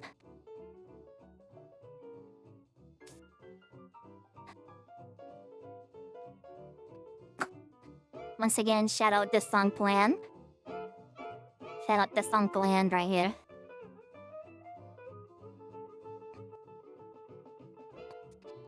You turn off the music. What are you doing? Stop licking me. On September 28, 1995, the video game developer Sega announced plans for a new ambitious project. Their goal was to create location-based themed entertainment centers, a hybrid of amusement parks and arcades, and place them throughout the United States. The concept was simple enough. Instead of putting arcades into malls, they wanted to put malls into arcades. In order to do this, they would create state-of-the-art games and attractions, and insert them into complexes complete with small shops and food courts. Sega had tested the idea in Japan in the mid-80s, and reactions had been positive. The industry seemed promising in the United States as well, with chains such as Dave & Buster's finding success with a similar concept. Sega had the resources to physically build the indoor amusement centers, but it couldn't hurt to partner with a company that could drive the project creatively. They would find a partner in a familiar entertainment company that starts with a D. That's right, DreamWorks. Sega and DreamWorks announced their partnership to create a chain of indoor amusement centers named GameWorks, with filmmaker Steven Spielberg providing significant creative input. GameWorks would grow over the next 2 decades, opening over 30 locations both in the United States and around the world. The chain sounds a lot like another venture attempted by an even larger creative force. The Walt Disney Company and its subsidiary, Disney Regional Entertainment, would develop an indoor entertainment center for families named Disney Quest that would debut in 1998. However, Disney Regional Entertainment was not even created until over a year after the GameWorks announcement. So did Disney copy the idea? It's certainly not the first time they've mimicked concepts under the helm of CEO Michael Eisner. The question is, why? Out of all of the entertainment concepts sprouting up in the 90s, why GameWorks? Most of the locations and attractions that Eisner imitated posed a direct threat to the amount of tourists that would be visiting Disney's parks. But GameWorks wasn't stealing any business from Disney. The locations hadn't even been announced. So why expand into an emerging, volatile market and take on a company that has more experience and resources in that field? That risk does not seem to make sense from a business perspective, but it makes perfect sense if you look at it from a completely different angle. Who founded GameWorks? Sega and DreamWorks. Who founded DreamWorks? Steven Spielberg, David Geffen, and Jeffrey Katzenberg, the former head of Walt Disney Studios that had constantly butted heads with Eisner and had been ousted from the company a year prior. Disney Regional Entertainment was in part created as an easy way to expand the Disney Parks experience to smaller cities throughout the United States. But there was something bigger going on here. Eisner was spiraling, and he was taking the Walt Disney Company down with him.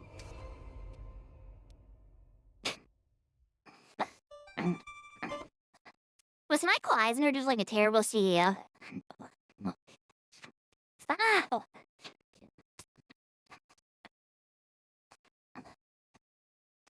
It seems like all the recent failings of Disney in this era are just the fault of Michael Eisner.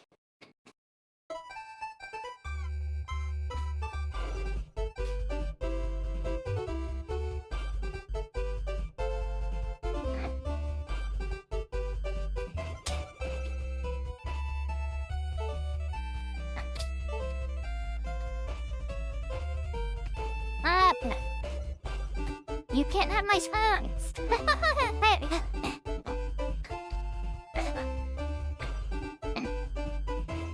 What's up, Captain Frederick? Fly over Mars. Take a trek through a prehistoric jungle. Tour a house that has not yet been built. It's called virtual reality, and as Jay Shaver found out, it takes a special helmet, a glove, and you're off. You're gone, John. No, no. It's a computer-generated world No. where you see and move and feel. Will real life ever be the same?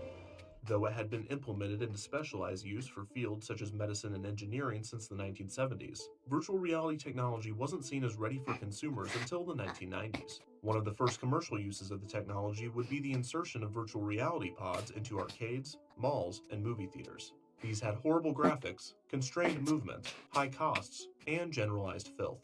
The system in one game could easily cost around $50,000 to purchase, and generally cost the consumer around $5 to play, which would be closer to $100,000 to purchase and $10 to play when adjusted for inflation. With the high costs involved, Jeez. VR cafes began to open across the country, allowing patrons to try out the latest in VR technology. While excitement around VR remained, the boom of VR arcade games tapered off by the mid-90s. By then, the idea of VR had caught the attention of video game console producers, such as Sega and Nintendo, both of which attempted to create VR The virtual headsets for home Tali. use, both meeting less than ideal results. By the late 90s, the future of the medium was bleak, but GameWorks, and therefore Disney, saw potential, and virtual reality games and simulators would be the main attractions of both of the planned complexes. On June 20th, 1995, Disney announced that the Walt Disney World Resort Shopping District, the Disney Village Marketplace, would receive a major renovation. In September of 1997, it would be renamed to Downtown Disney. In its 20-year existence, the marketplace had already undergone a few major expansions. The most notable of these was the addition of Pleasure Island, an elaborate-themed nightclub district that debuted in 1989. This divided the complex in two, with the other section being named the Marketplace. These two sections saw their theming slightly adjusted in order to fit the Downtown Disney renovation. And CGI takes me back. Hi, Evilite. So it's a video essay on Disney Quest. They say Disney's Arcade. And I am battling a puppy for some reason who really wants my spoon. I try to eat my milkshake and he really wants my spoon for some a reason. new area, named Downtown Disney West Side, opened as well. This new section would include a Cirque du Soleil show, a Planet Hollywood, and a ginormous indoor theme park. Disney Quest opened its doors on June 19, 1998. There was little build-up to its debut, and the structure was nearly finished a year prior to its opening, with Disney refusing to confirm or release any information, not even announcing its official name until a few months before. The public and the press were confused on what exactly would be inside of the large building when it opened, and Disney Regional Entertainment seemed the most confused of all. The subsidiary's president, Art Levitt, acknowledged that the team was having a difficult time describing Disney Quest. It was more than an arcade, but it wasn't really a theme park either. When questioned in the months leading up to its opening, Levitt and other executives referred to the complex as the ultimate interactive adventure, which means almost nothing if you think about it. Disney provided a few press releases and promotional material, but overall, the debut of Disney Regional Entertainment's flagship concept was surprisingly quiet.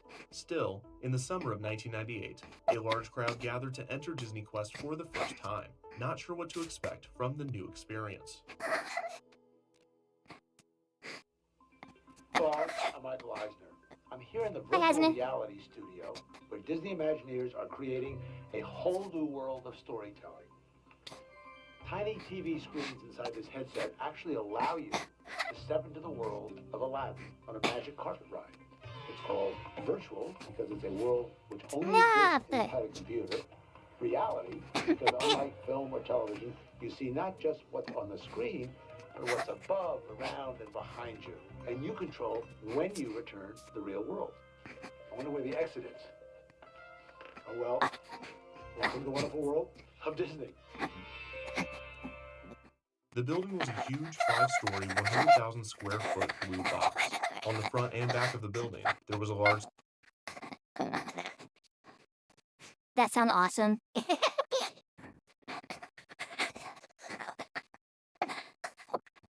But that sounds awesome.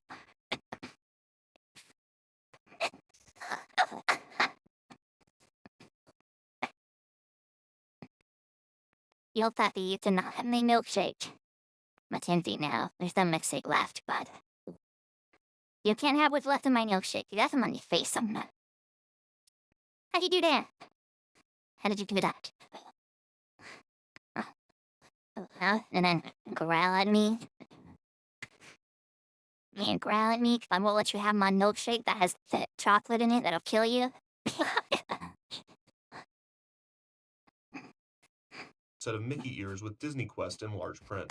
The building had no windows, adding to the mystery surrounding its contents. Concept art for the complex gave the building a slightly different, more three-dimensional style, also incorporating a proposed monorail track to the downtown Disney complex. Exterior ticket booths were located to the left of the entrance. Guests would enter on the ground floor, a simple yet elegant lobby. There were bronze busts of famous Disney characters placed throughout the room. The centerpiece was an artificial sky, with supercalifragilisticexpialidocious surrounding the trim of the faux window. This was the setup to the illusion that the elevators were actually flying you to a new land.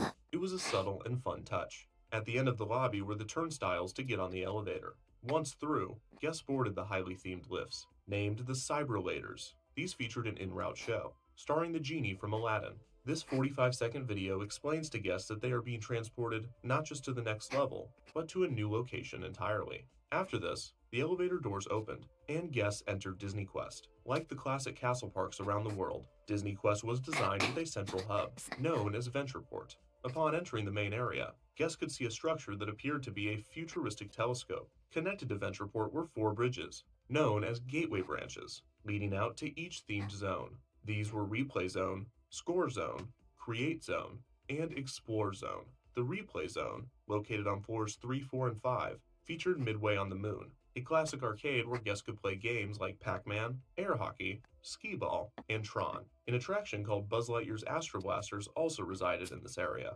This was much different than the Buzz Lightyear dark rides that can be found at Disney parks throughout the world. Disney Quest version was an attraction that combined bumper cars with dodgeball. Each vehicle contained 2 guests. One would drive the car, and the other would fire dodgeballs at the other vehicles. The next zone was Score Zone, also located on floors 3, 4, and 5. The main game in this area was the Mighty Ducks Pinball Slam. Guests would stand on platforms and lean in different directions, controlling a virtual pinball on a large screen. Another game in the Score Zone was one of Disney Quest's premier VR attractions, Ride the Comics. Guests would don large visors and hold motion-detecting sabers, swinging them violently as they fought villains in a digital superhero world. There were multiple bays, made to look like spaceships. The last attraction in the Score Zone was Invasion, an extraterrestrial alien encounter. In extension to the Magic Kingdom attraction that had opened 3 years prior, Invasion continued the world building that extraterrestrial alien encounter began. In the game's story, a space outpost filled with American colonists is being invaded by alien monsters. In a moment of desperation, the President of the United States enlists the help of L.C. Clench, the chairman of Excess Tech, played once again by Jeffrey Jones. In a pre-show video, Clench describes his new military technology, the XS-5000, that requires a pilot and multiple gunmen to operate. After the pre-show, players would enter the XS-5000 and be teleported to the planet. Operating 2 joysticks, the gunmen had the ability to shoot lasers or missiles, as well as capture colonists. The pilot would navigate the ship around and eventually back to the teleporter, and also trigger the ship to jump to get out of tough situations. The immersive experience used 3D graphics and a variety of multi-angled screens. During the 4-minute game, That sounds awesome. players would run into some familiar-looking monsters, with grotesque designs similar to those found in the Magic Kingdom attraction. The third themed zone was the Create Zone, located on the 2nd floor. That sounds awesome. This place sounds so cool. Is that one the greatest arcade of all time? Why don't they do this anymore? This area featured the Animation Academy, an interactive demonstration similar to those found at other Disney parks. In that, participants were given a tutorial on how to draw Disney's animated characters. One difference was that Disney Quest version utilized digital touchscreens, while the others used paper. Due to this difference, the Disney Quest attraction was only able to accommodate 18 guests at a time. Other attractions in the Create Zone included Radio Disney Songmaker, which allowed guests to create their own original song by mixing different styles, sounds, effects, lyrics, and more. Sid's Create-A-Toy, a Toy Story-inspired area that let guests combine different toy parts to create a new one. And Magic Mirrors, which allowed guests to take a picture of themselves and manipulate it into a cartoon. The most popular attraction in the Create Zone was Cyberspace Mountain. Cyberspace Mountain was a simulator ride in which guests could design their own roller coaster. It began with a tutorial presented by Bill Nye the Science Guy, explaining to riders how to properly construct their coaster. Cyberspace Mountain allowed guests to ride their creations in a simulator car capable of tilting, turning, and even flipping them upside down. A more advanced version of this concept would later appear in Disney parks as the Sum of All Thrills, a 2009 addition to Innoventions in Epcot. The last zone was the Explore Zone, located on floors 1 and 2. Guests could get to the area either by the stairs or from the 3rd floor Aladdin-themed Cave of Wonders slide. However, this was closed after less than a year of operation. The Explore Zone It's so lame. Why did they close it? Was it hard to clean? It was really hard to clean. That's probably the main reason. It was just hard to clean, I imagine. But like, it's so fun. It's so Had three large cool. attractions that were technological marvels for their time. The first attraction was Aladdin's Magic Carpet Ride. This attraction was another VR game that required a headset. Guests would sit on a motorcycle-like seat, and after putting on the headset, would find themselves magically transported to Agrabah. Guests would ride on the magic carpet while attempting to release the genie, who was trapped in the Cave of Wonders. The second attraction, Hercules in the Underworld, was a 3D attraction that took guests on an adventure with the characters from the film. Groups of players, each with their own joystick, steered Pegasus and the heroes in an attempt to defeat Hades. The third immersive attraction was the Virtual Jungle Cruise. Guests would board an inflatable raft, sitting on top of a large pad in front of a screen. The game started in the Jungle Cruise at the Magic Kingdom before a virtual skipper sends guests to the age of the dinosaurs. The skipper accidentally drops the device that controls the time machine, and guests paddle down the river in an attempt to grab it. The pad below reacted to the players' paddles and the flow of the water to maximize realism. A less immersive That's attraction cool. in Explore Zone was Treasure of the Incas, which had guests drive toy trucks through a maze in order to win prizes. The drivers operated It's the so vehicles on cool. the screen, and a teammate that could see the top of the maze would yell directions at them. Disney Quest also had a few restaurants that guests could eat at. These counter-service eateries were Food Quest, the Wonderland Cafe, and the Cheesecake Factory Express, a smaller Yeah, the Cheesecake Factory. Yeah. This sounds awesome. I want to go here today. They need to do this again, but like do it correctly, and so it doesn't go out of business and fail. Cheesecake Factory concept exclusive to Disney Quest. Once guests had explored the entire complex, they would walk down a spiral staircase and exit through the first floor gift shop. Despite the lack of marketing, Disney Quest at Downtown Disney was a success, sucking tourists and shoppers through its shiny new gates. However, Disney Regional Entertainment was not surprised or impressed by the crowds it initially drew. After all, it was located within the Walt Disney World Resort, catering to a dedicated, if not captive, market. In fact, it seems that Levitt and Disney Regional Entertainment didn't view Disney Quest Orlando as the chain's official debut. It was a mere test for the planned regional complexes, and the next Disney Quest to open would be given the fanfare one would expect from Disney. Hi everybody, I'm Janet Davies. And I'm Jim Rose, and welcome to one of the most incredible places in Chicago this year. It's called Disney Quest, and it's located on the corner of Ohio and Rush in Chicago, just 1 block west of Michigan Avenue. JR, right behind us is a 5-story building that is an indoor interactive theme park. Ooh. It is full of high-tech virtual reality games and gadgetry. I tell you, it is 90,000 square feet of pure fun, good family fun. And I guarantee there is no place in the United States like this, except in Orlando, where the original Disney Quest is. Before Disney Quest Orlando opened, Disney Quest Chicago was announced. This would be the first of hopefully many Disney Quests throughout the world, with Disney projecting around 30 locations. Disney Quest Chicago opened a year after Orlando's, debuting on June 16, 1999. The complex, located on the corner of Rush and Ohio, was given a large opening Buzz Lightyear. They had a Buzz Lightyear flying around outside. Dude, this is fun. I want to go to there, but instead closed now because Michael Eisner's at Carol the CEO. Like they did so many good ideas in this, in this stuff, but like because it was mismanaged and was just terrible. Because it was mismanaged and the CEO was terrible. It went out of business. It seems so fun. I want to have my birthday at Disney Quest. Can you imagine like a modernized version of Disney Quest? Oh, it would be so good. Oh, it'd be so good. Oh, it would be so good. Oh, it would be so good. With an entire television special documenting the ceremonies. The building was similar to Disney Quest Orlando in that it was 5 floors, but it was slightly smaller at 90,000 square feet as opposed to Orlando's 100,000. Having Disney Quest in Chicago was an ambitious step for Disney, but it was also a decision that made perfect sense. Chicago was the third most populated American city, and it was also the birthplace of Walt Disney. It was far enough away from both Orlando and Anaheim to deliver Disney to an entirely new market. And GameWorks was set to open a location just outside of the city in the summer of 1999 as well, but that was probably just a coincidence. The main goal of Disney Quest Chicago was to become the Magic Kingdom of the Midwest. Due to the lack of space for the Chicago location, some of the features and games were forced to have fewer stations, but the main layout and attractions remained the same. You sound like quite the Disney fan. It's not that I'm a Disney fan, it's that this is fun. It seems fun, and I wanna go there.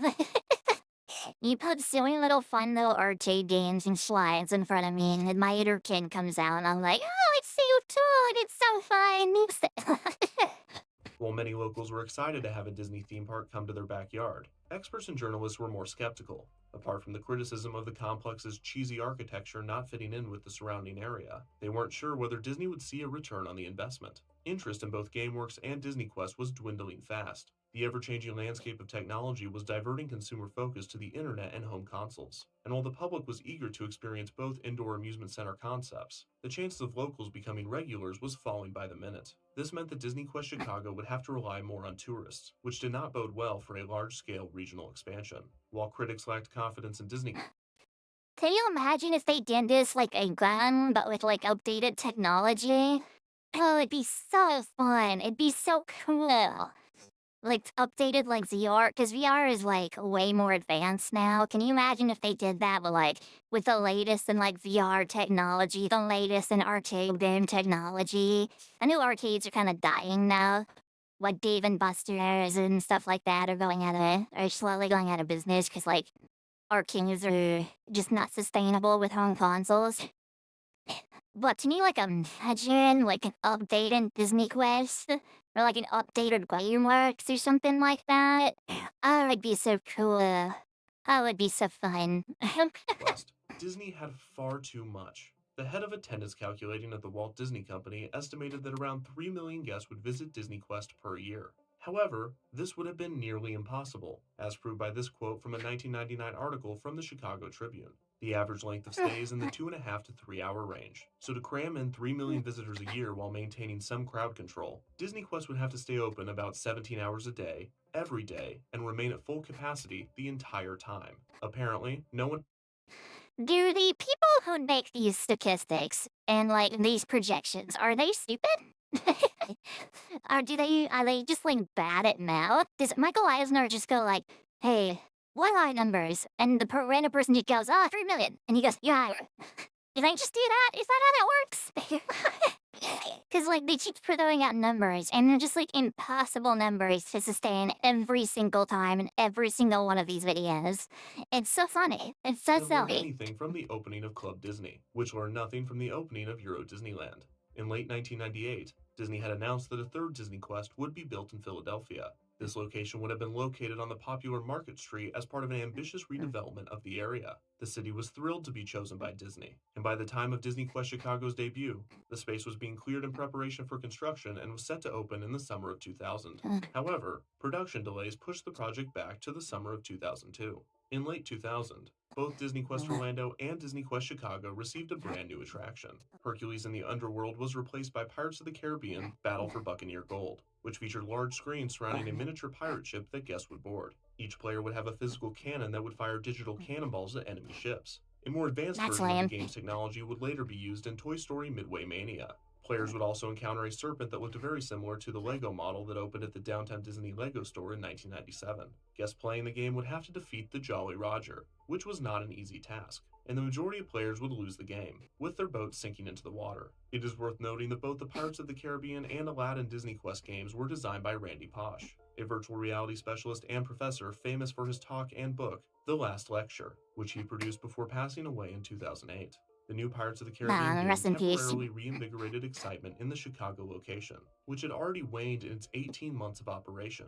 Unfortunately, it was too late. Disney Quest Chicago surprisingly did not live up to Disney's unrealistic expectations, and Disney announced that it would close the location on September 4th, 2001. The official reasoning was that the complex was simply not generating enough revenue for the company to justify paying the expensive rent of downtown Chicago. Also, the complex was diverting a massive amount of time and money that Disney and the Imagineers could be spending on more promising and more profitable projects. On top of this, reviews of the Chicago location had not been stellar. The lines were long, the price of admission, $16 for 2.5 hours of games, was too expensive for many, and the complex did not deliver the Disney magic that the theme parks could. Disney Quest Orlando complemented the resort well, but Disney Quest Chicago, alone in the heart of a busy city, felt cold and corporate rather than warm and colorful. Along with the announcement that Disney Quest Chicago would be closed, Disney Regional Entertainment announced that Disney Quest Philadelphia would be scrapped. Disney essentially abandoned the prime real estate in the middle of construction, leaving only a large plot of dirt. Locals coined it the Disney Hole. and to this day, it has not been developed further than a paved parking lot. This, along with the closure. Wow, really? That's kind of crazy. Like, how many years later? Hey, what are you doing? What are you doing? Video, go to sleep. Been messing about. We're being a menace today. We're being a menace today.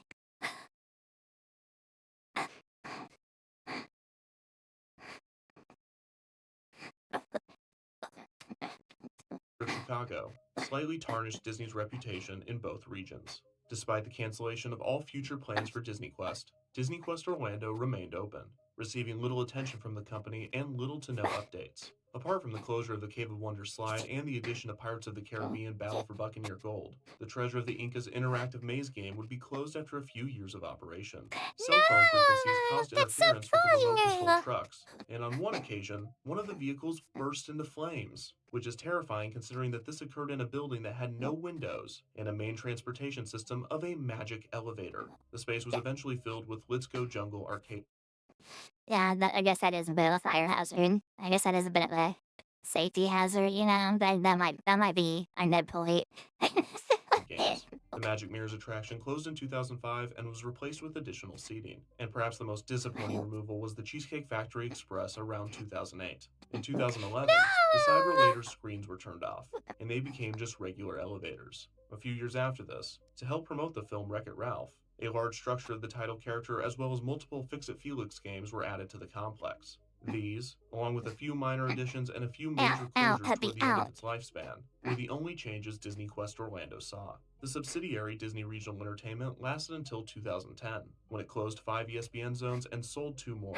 The branch dissolved, with Disney Quest being absorbed into Disney Parks and Resorts. The indoor theme park was left to die, with Disney giving discounts on tickets and sometimes offering them for free with certain vacation packages.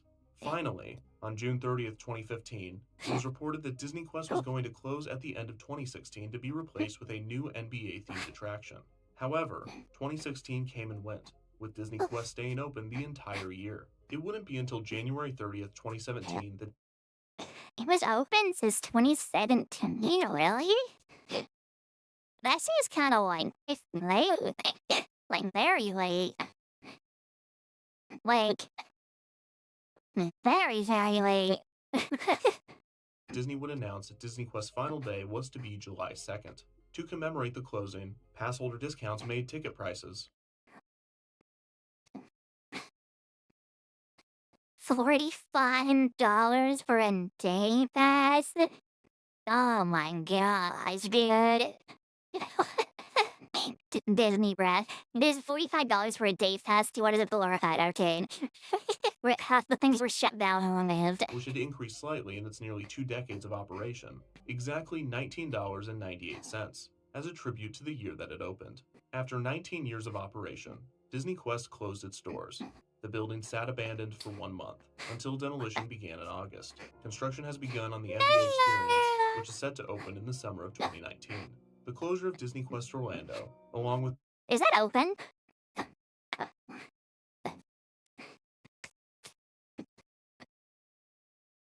Is that open?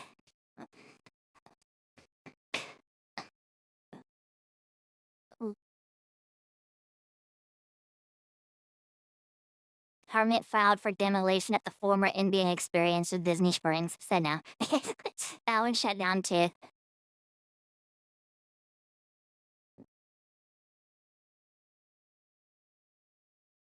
Rebel 99, a New England-based entertainment engineer, will take over in the space.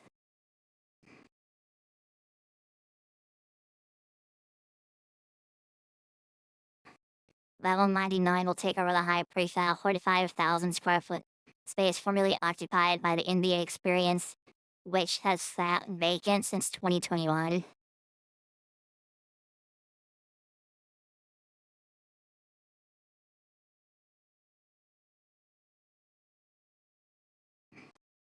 Disney Springs is like the Med, right?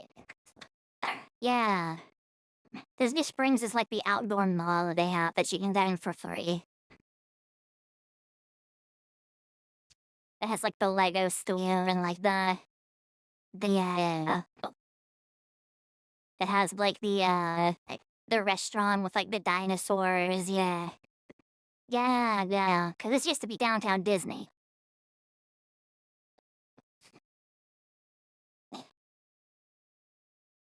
Yeah, this restaurant. Yeah. Yeah, like that dinosaur restaurant. I had the food there. It's kind of mid. I'm not gonna lie.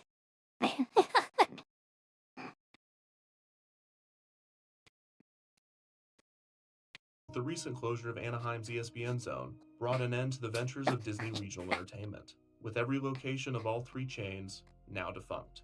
But what about Michael Eisner? He seemed to be largely absent from the development and debut of Disney Quest, unlike other projects, such as Euro Disneyland and Disney's America, where he was on the front lines promoting and explaining the new parks. He did endorse Disney Quest in newspapers and a few television interviews, but it seemed to be less of a priority for him, and certainly not one of his passion projects. When the initial concept was pitched to him in the mid-90s, he told the Imagineers to, quote, "kill the project. Why should we go forward with it?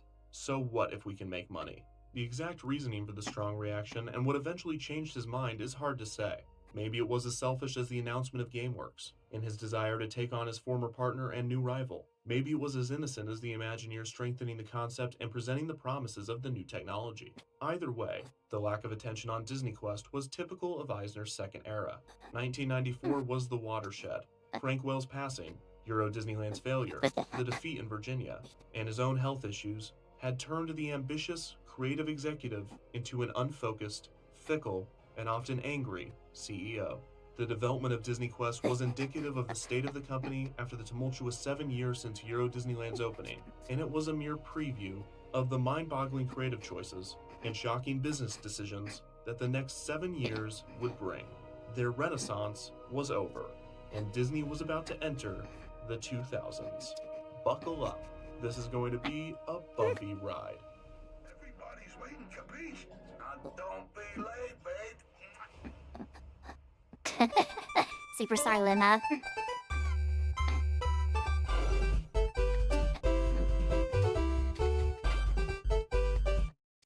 Is Michael Eisner still alive?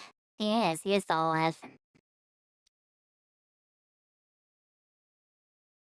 What does he do now?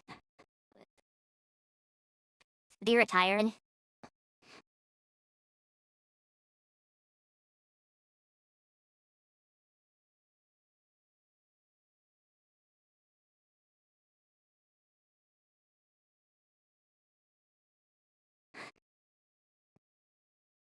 He stepped down in 2005 as the CEO.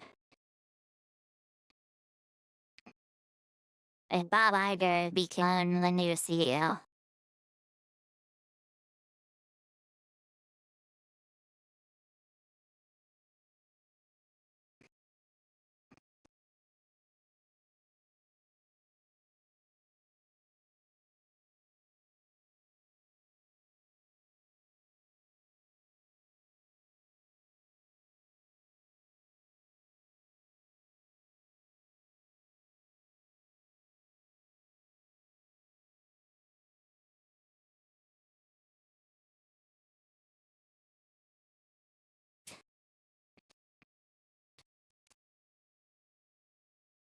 So I think he's just retired now. He says he owns the Portsmouth Football Club. I have no idea what that is, though.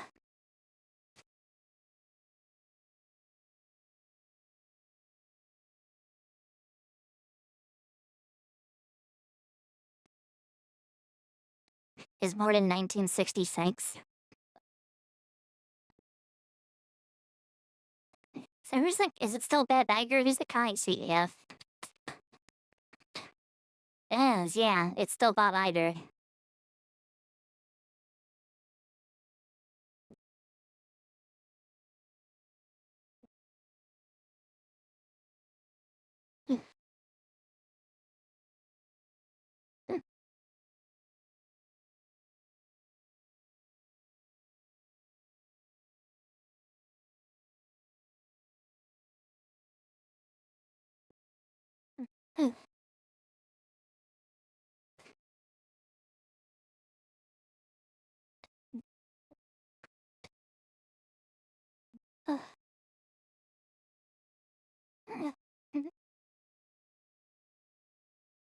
So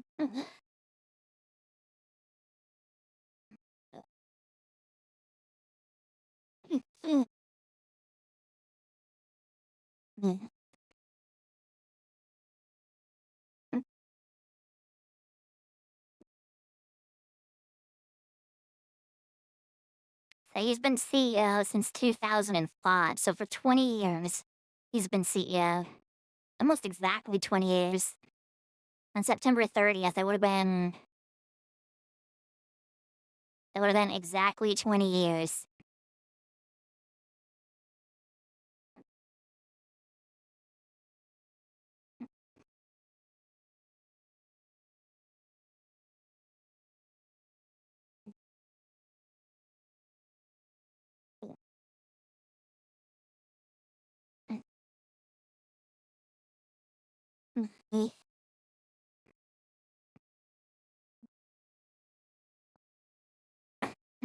April 2019th, it was announced that Iger, apart from his position as CEO and chairman of Disney when his contract expired 2021,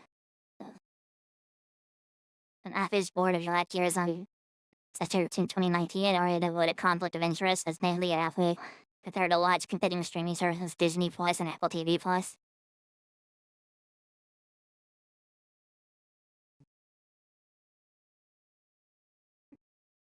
In 2020, Iger announced his intention to retire on February 25th that year. The board of directors named Bud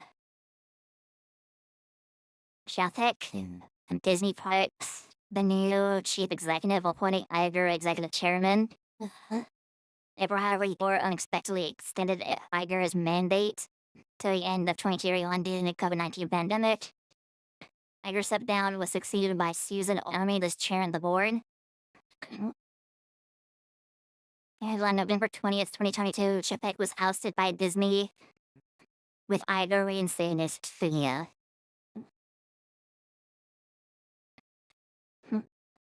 At the time of his rejoining Disney, Iger initially agreed to hold the post for 2 years while looking for a successor. However, on July 12, 2023, Iger and Disney extended the contract until the end of 2026. So they're looking for a new CEO right now.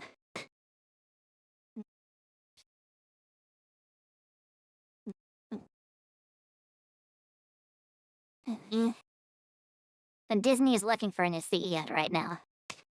I see. Get the deal. Hey, Kevin Pollinger, you've done it again. What next? What next?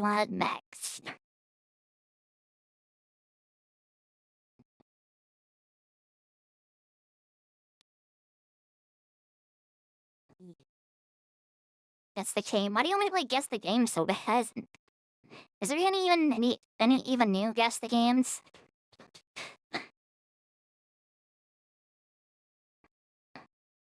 It's fun. And let me do this in my other tab. Hold on. I did like all of the Guess the Games the other day. Okay. We'll do this one then real quick. That's the wrong window. What did that show? Just a comment. Minimize that.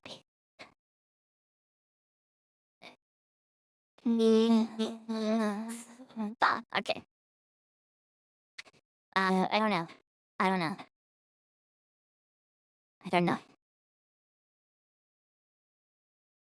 I have, what's crisis? I should have guessed. I was like, it's gotta be some kind of crisis. I was right. I just didn't guess. Fighting? Oh, I've got no clue. Bushido. I've never had a Bushido.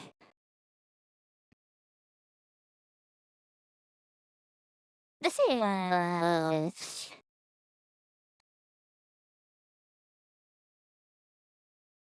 Shixley. It's such like Yakuza. That shut up my alarm. Wait, is today Thursday? I thought it was Friday. Is today Thursday? No, it's Friday. Okay, we're good. So this is Yakuza. I just don't know which one. Lost judgment, apparently. Alright, and that's all 3 guess the games. I can get a single one right.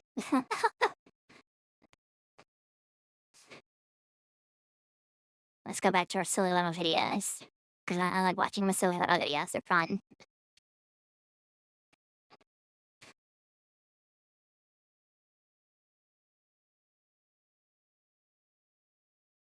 You're at Disneyland.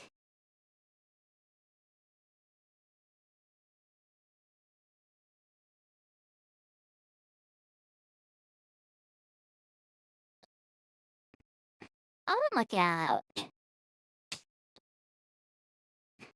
Till now, they're still looking. Apparently.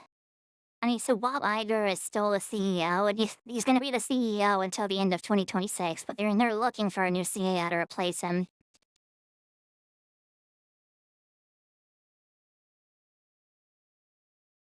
This one I look at. Where's it at?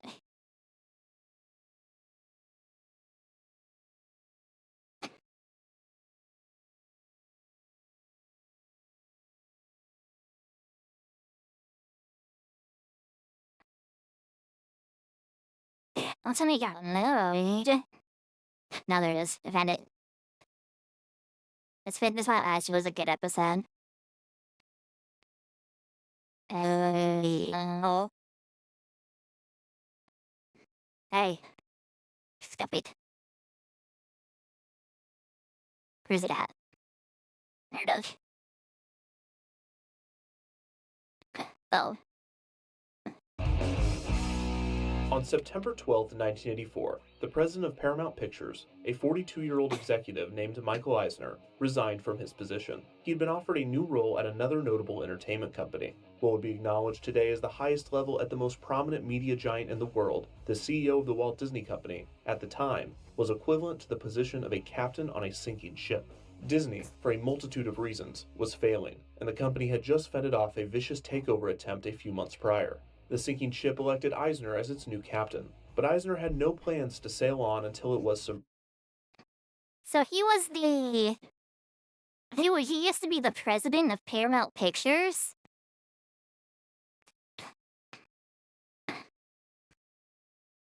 Is that true?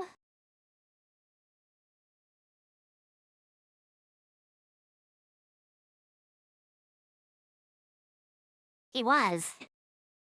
He was a president of the Webby Film Studio at Paramount Pictures. I didn't know that. Merged.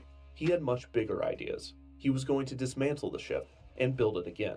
In that spirit, he set to work revitalizing every aspect of the company. This included Disney's theme parks, namely Disneyland. The park had not had a major addition since 1979's Big Thunder Mountain Railroad, and 5 years after its debut, attendance was reflecting the lack of new attractions. There were various passion projects floating around in WED Enterprises, mainly Discovery Bay, an ambitious expansion that was still on the drawing board and had stalled in progress. The lack of direction resulted in the park's attendance dropping nearly 20% in 4 years, going from 11.5 million people in 1980 to just 9.8 million people in 1984, with no new... They just kill a million people. And fully there. That's quite a lot. attractions on the way to boost attendance. The solution was fairly clear: produce more rides. But this would be one of the first times in Eisner's reign that he would demand those working for him go beyond the obvious answer. The solution wasn't just to build more attractions, but to build more exciting and thrilling rides. Attractions less like 1983's Pinocchio's Daring Journey, and more like Big Thunder Mountain. This meant that Eisner would be going after an entirely different demographic for the park. In the CEO's mind, Disneyland would always attract young children and by extension their parents. But what they couldn't attract is everyone in between. Being a family man himself, he wanted rides that someone like his teenage son, Breck, could enjoy. After taking a trip to Disneyland with his son, it was clear that the park had little to offer him. Wasting no time, Eisner began planting the seeds for thrilling attractions. Can you imagine, like, working as, like, a date attendant at Disneyland or Disney World?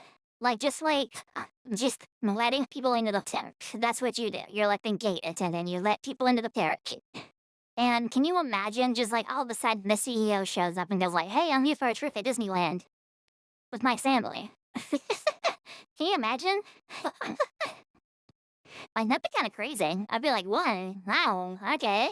Okay, then, okay. Such a Star Tours and Splash Mountain. Eisner expected these rides to be built within a year or two, but he was displeased to hear that the production on attractions like the ones he was encouraging would take much longer. With Disneyland's attendance continuing to fall, he needed something much faster to drive in the young adult and teenage crowd. A guaranteed, quick, and cheap way to bring the youth of Southern California into Disneyland. Lucky for him, it was the 80s.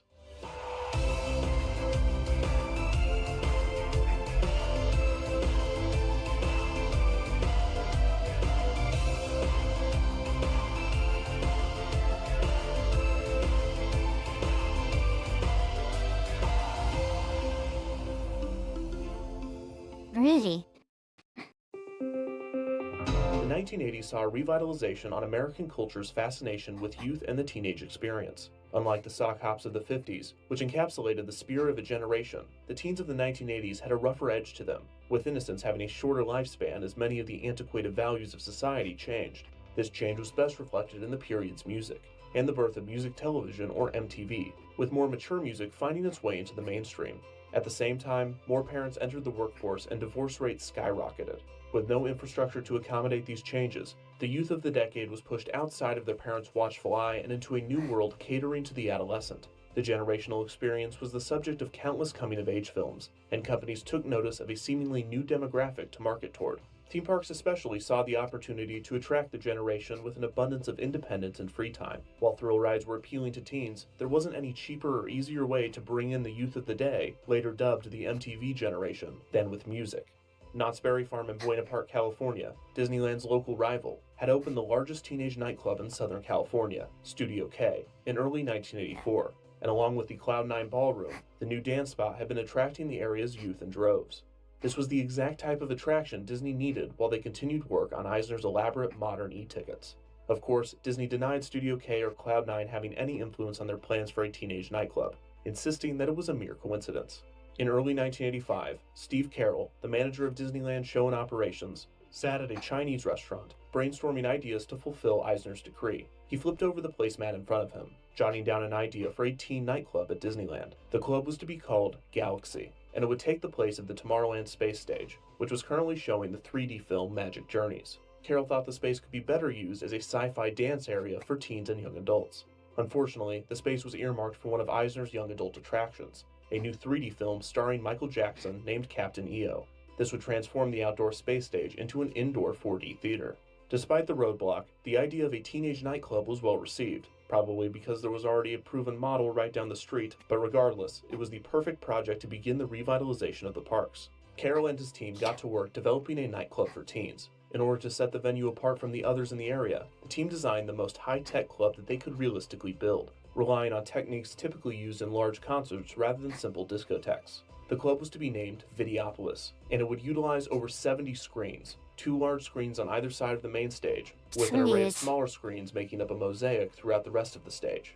These would display the many popular music videos of the day that the teens could view as they danced. The venue, which was to be 5,000 square feet, would also include seating for 1,500. This would allow Videopolis to show stage plays or host special events during the day and then transform into a high-tech dance club at night. The club was to have elaborate stage lighting and special effects, such as light sticks that project. I never got, nightclubs and stuff like that. Maybe it's because I've not been to many nightclubs, they seem so lame. Maybe it's just not my thing and I've not been to many nightclubs, but, they seem so boring and so lame. Simple images in a way that made them appear 3D. Development on Videopolis began on February 14, 1985, and construction took place throughout the spring. A site in North Fantasyland, an unused meadow near It's a Small World, was chosen for the construction site. This area would be a perfect place for Videopolis for a few reasons. One, it was at the very back of the park, so the music and teens would be separated from the rest of Disneyland's operations. Another positive was that its location was right next to the launch site for the nighttime fireworks show. This meant that when the fireworks were set off, they would explode directly above the dance floor. The only drawback to the location was that Videopolis would be in Fantasyland. With its modern design and emphasis on technology, Carroll was right that it would have been a better fit for Tomorrowland. But then again, this was at a time when Tomorrowland had the patriotic, nostalgia-based show, America Sings. It was a very weird time. The development and construction of Videopolis was one of the most efficient Disneyland builds in the park's history, and at the time, it was said to be the quickest from development to opening. It was labeled as the 100-day miracle, as it took 100 days from the first developmental meeting to opening day, although some Disney press releases stated that it actually took 128 days. Videopolis cost $3 million to build, and to save money, used assets left over from the 1984 Los Angeles Olympic Games. On Saturday, June 22, 1985, Videopolis opened its doors to the 14 to 21-year-olds of Disneyland. 15 technicians, 3 rotating disc jockeys, and a cover band named Donna McDaniel and Network entertained the young adults throughout the night. A snack bar called Yums acted as the club's concession stand. Jim Lohman, a cast member working in food and beverages, was assigned the task of finding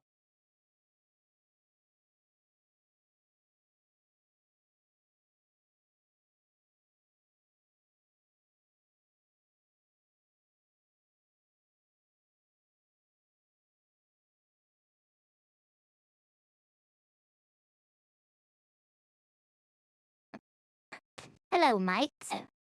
Give me 1 second. I'll be right back real quick. 1 second.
Happy has been exiled from Princess.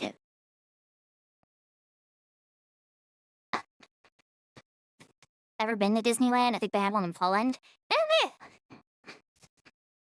I've been to both Disneyland and Disney World.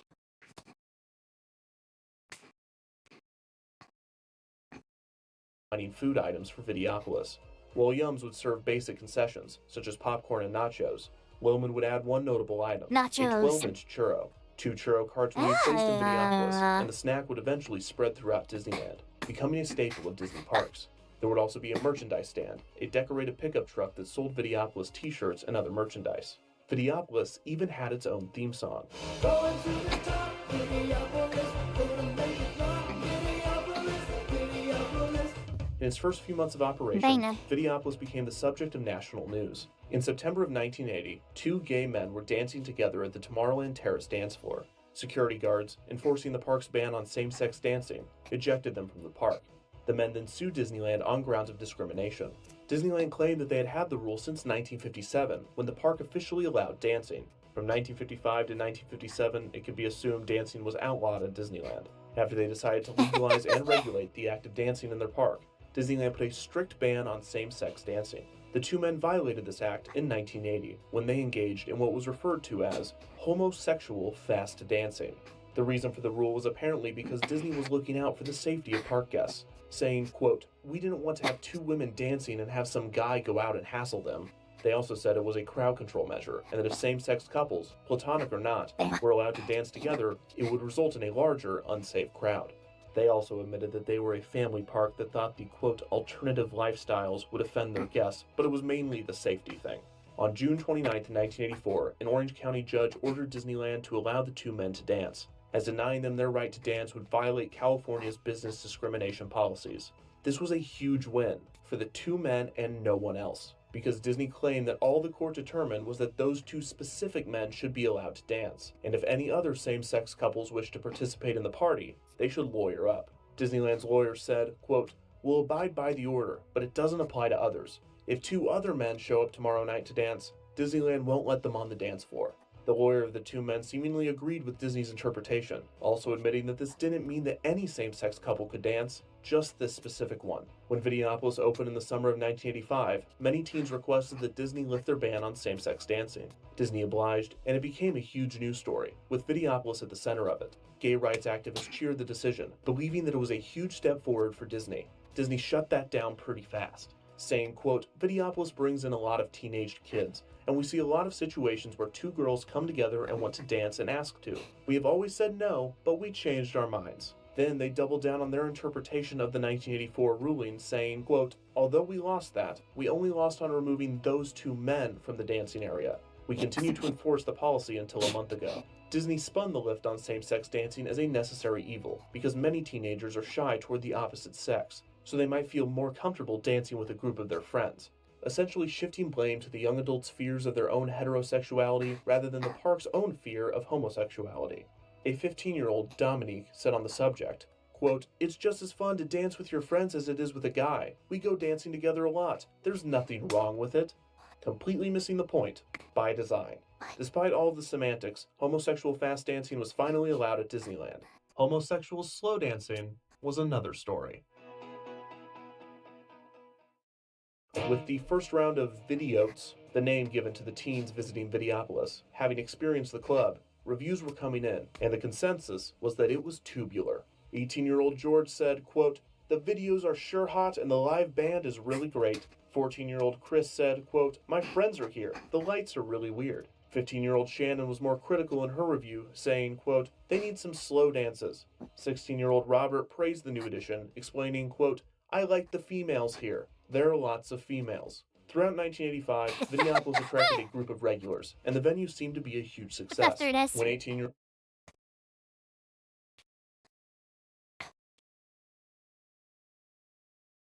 Davidos, thank you for the follow. Thank you. Welcome to Battalion.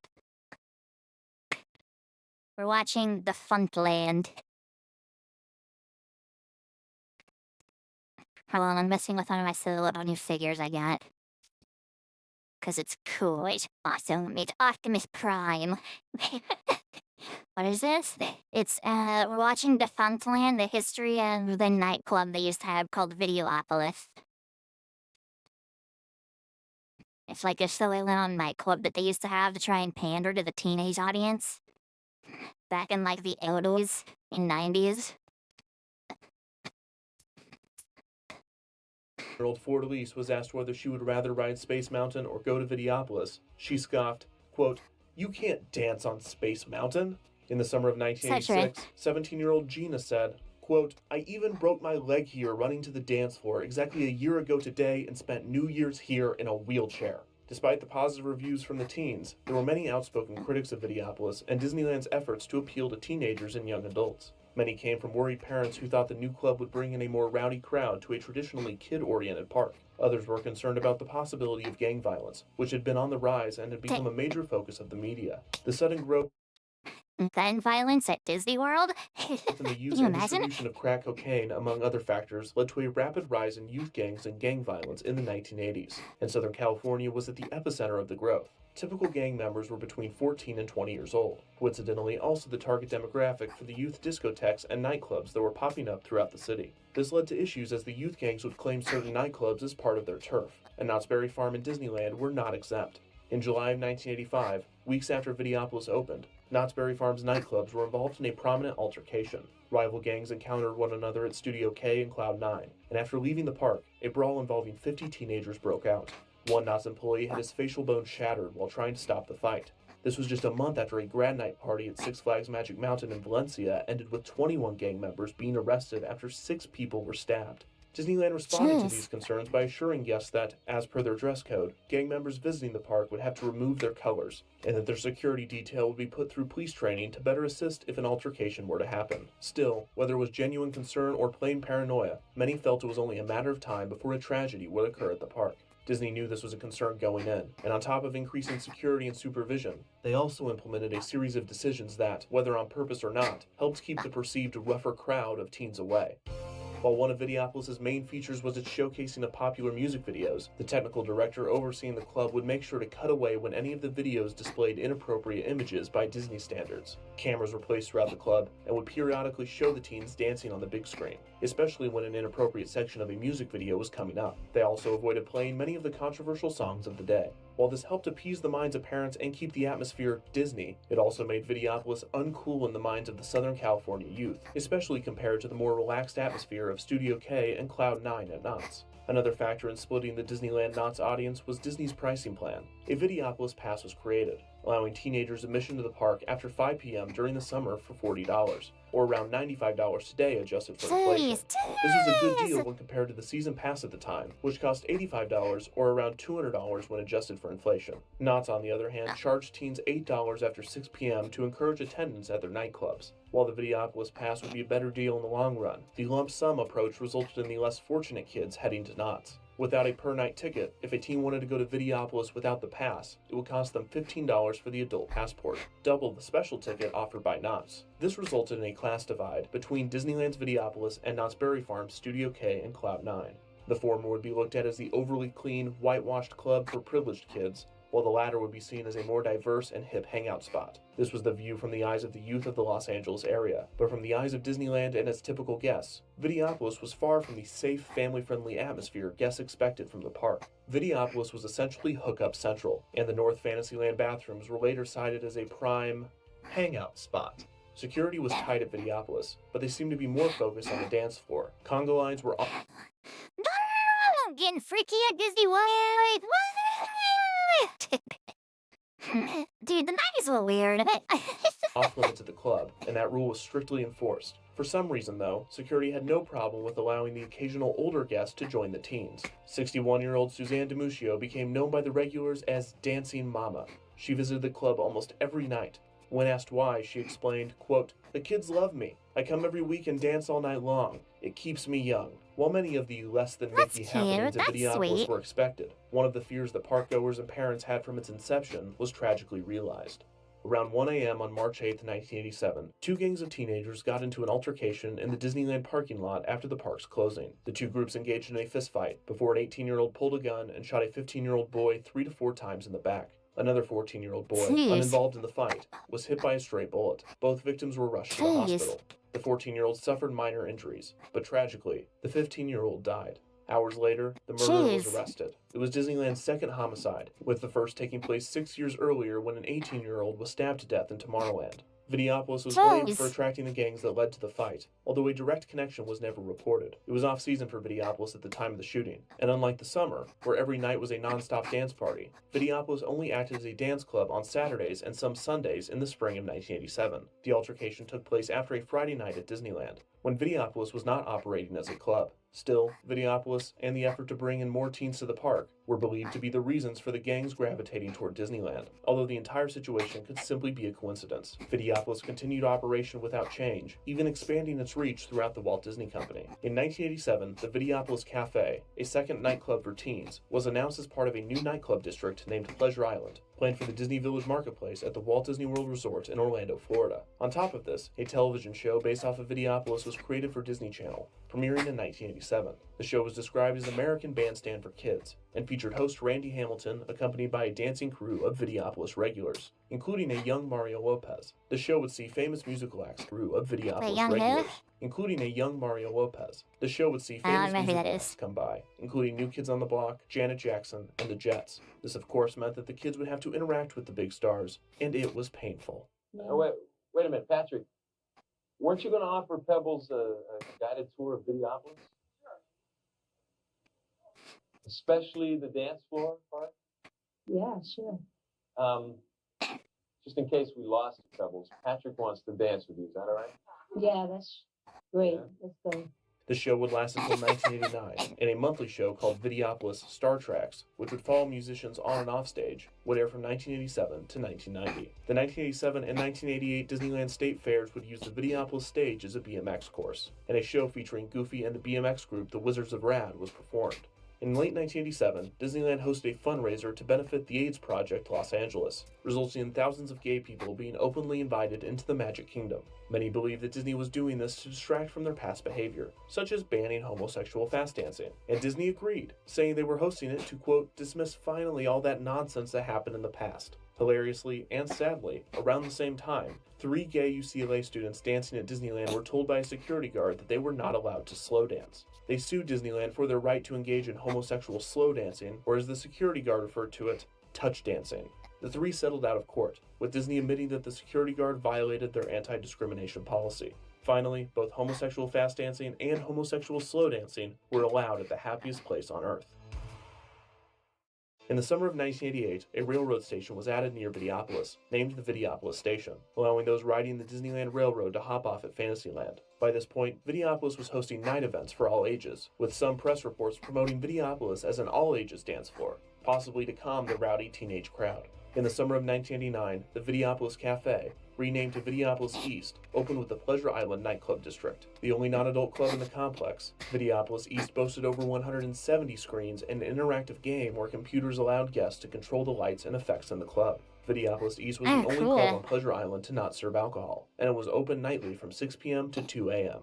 In early November 1989, Disneyland announced that they were going to close Videopolis to make way for a musical stage show tribute to the works of Walt Disney, entitled One Man's Dream. The show, which had premiered the year prior in Tokyo Disneyland, was to celebrate the park's 35th anniversary. Disneyland management said that Videopolis might return after the show's run, but they were still deciding on its future. In the meantime, they told teens that they could join the rest of park-goers for an all-ages dance party at the Tomorrowland Terrace dance floor. The regulars took this as the end of their favorite hangout spot, and the Videotes were right. Videopolis would close on November 26, 1989, and never reopen for teens. The stage would continue to use the name Videopolis, and would still sport its exceptionally 80s design, but only family shows would occupy the stage. Disney's official reason was to repurpose the space, but many speculated whether the gang incident and other issues with the teenagers contributed to the decision. It is still unclear what the exact reason for Videopolis' closure was, but it does seem slightly suspicious that the sole reason for its closure was the addition of One Man's Dream, as the space had hosted 4 different stage shows and countless special events in its 4.5 years of operation. It is also possible that One Man's Dream was more elaborate than the other shows, and the stage and seating area was altered to accommodate it, no longer making the dance club possible at night while the show was performing. Some speculated that low attendance at Videopolis toward the end of its run was another factor in its closure. While Videopolis was closing, Studio K and Cloud9 were expanding, but the party wouldn't last much longer than Videopolis. Knott's Cool Teen Hangouts would close in 1991, just 2 years after Videopolis shut its doors. Videopolis East would continue to operate despite Videopolis' closure, but within Pleasure Island's first year of operation, Videopolis East was replaced with Cage, a nightclub for those over 18 or children accompanied by an adult. Videopolis East, like its West Coast counterpart, had attracted a consistent group of teenagers visiting the club, and unfortunately, also like its West Coast counterpart, had led to fights. In Videopolis East's case, a fight between 27 teenagers that led to 2 boys being stabbed. Disney denied that the replacement of the club was prompted by the violence. In 1992, another venue named Videopolis would open in Disneyland at Euro Disneyland in France. While it was rumored to also be a nightclub for youth before its debut, it would end up as simply a large theater for stage shows. Very interesting stage shows.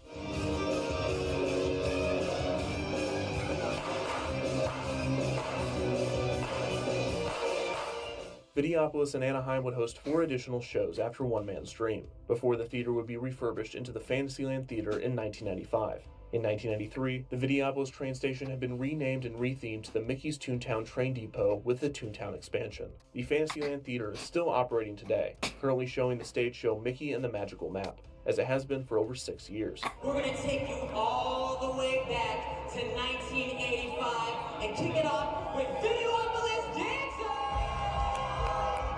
Videopolis did live to see one more day, on January 29, 2020. When the Fantasyland Theater was transformed back into the nightclub for the Disneyland After Dark 80s Night event. The event even included a choreographed dance to the club's rocking theme. That's cool. That's fine. I like that. So they brought it back for one day.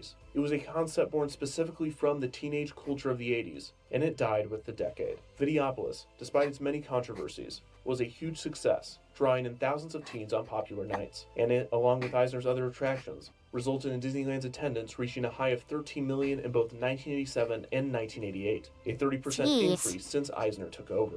Videopolis is fondly remembered by its regular videos. Many lifelong friendships and even marriages began at Videopolis, and the MTV generation of the area still thinks of the teenage hangouts as the embodiment of the 80s, whether they were dancing at Studio K and Cloud9 or going to the top at Videopolis.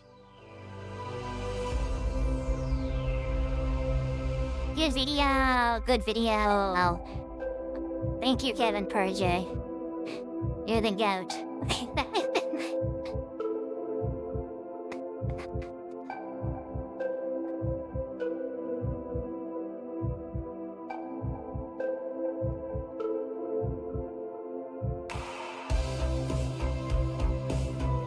What the credits are in. What a ride.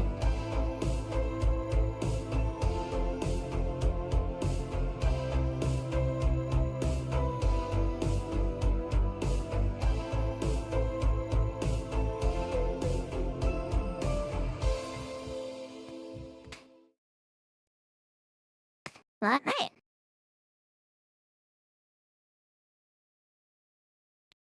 What's next?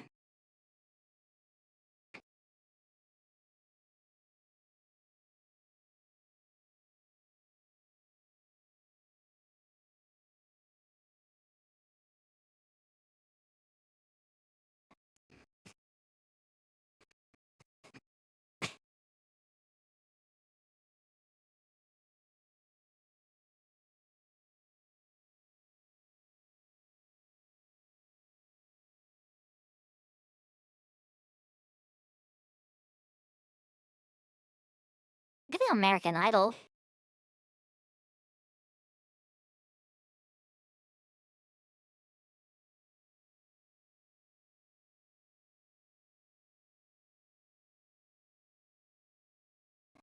What do we think, American Idol or Santa Claus?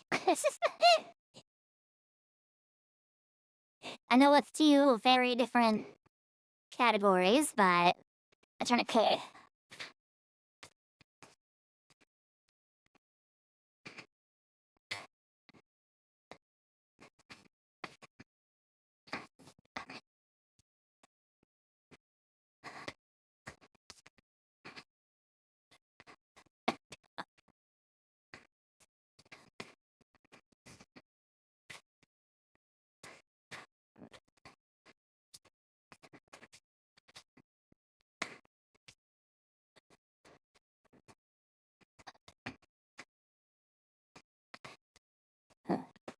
Look at that.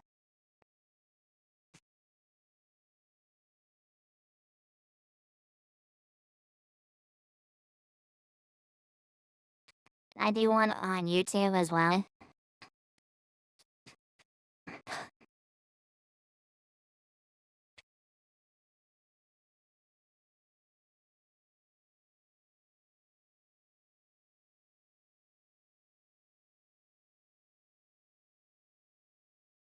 Yeah, I can. Okay. What next? American Idol experience. The mystery of Santa Claus. Star Paul.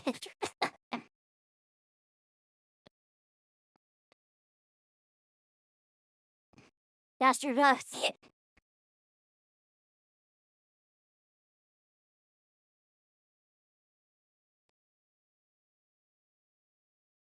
Nobody voted on Twitch. I already did it. Hold on.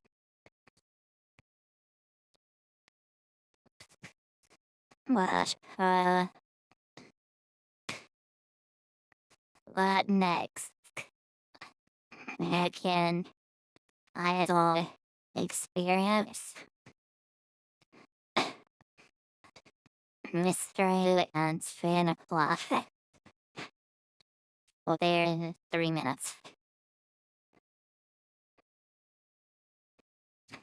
Everyone put your votes in on the pit.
Hi, Sasha.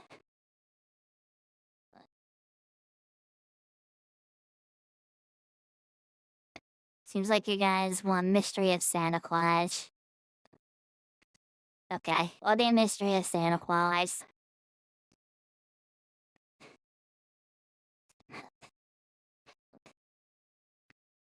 Dang good.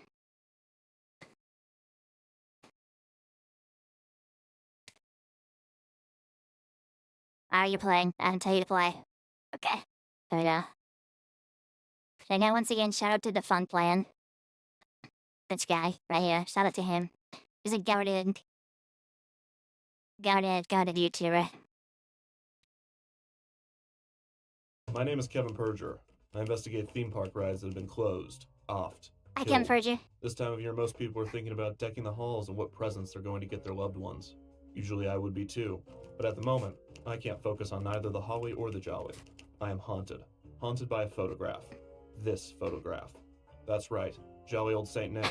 He has his own theme park. Or had. That's just the tip of the North Pole. Take a look at this one. That's not a different angle. That's a different park. And this one, a third. I went down that reindeer hole quicker than you can say eggnog. I have questions. How many Santa-themed amusement parks are there? Why are there so many? What happened to them? Most importantly, who or what is responsible?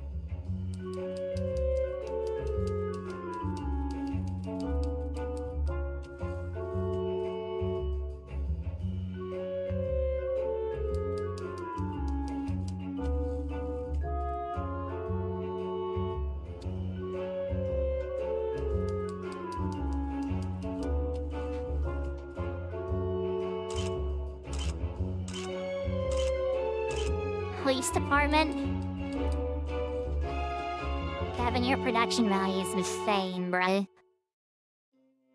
Exhibit A. Santa Claus is coming to town.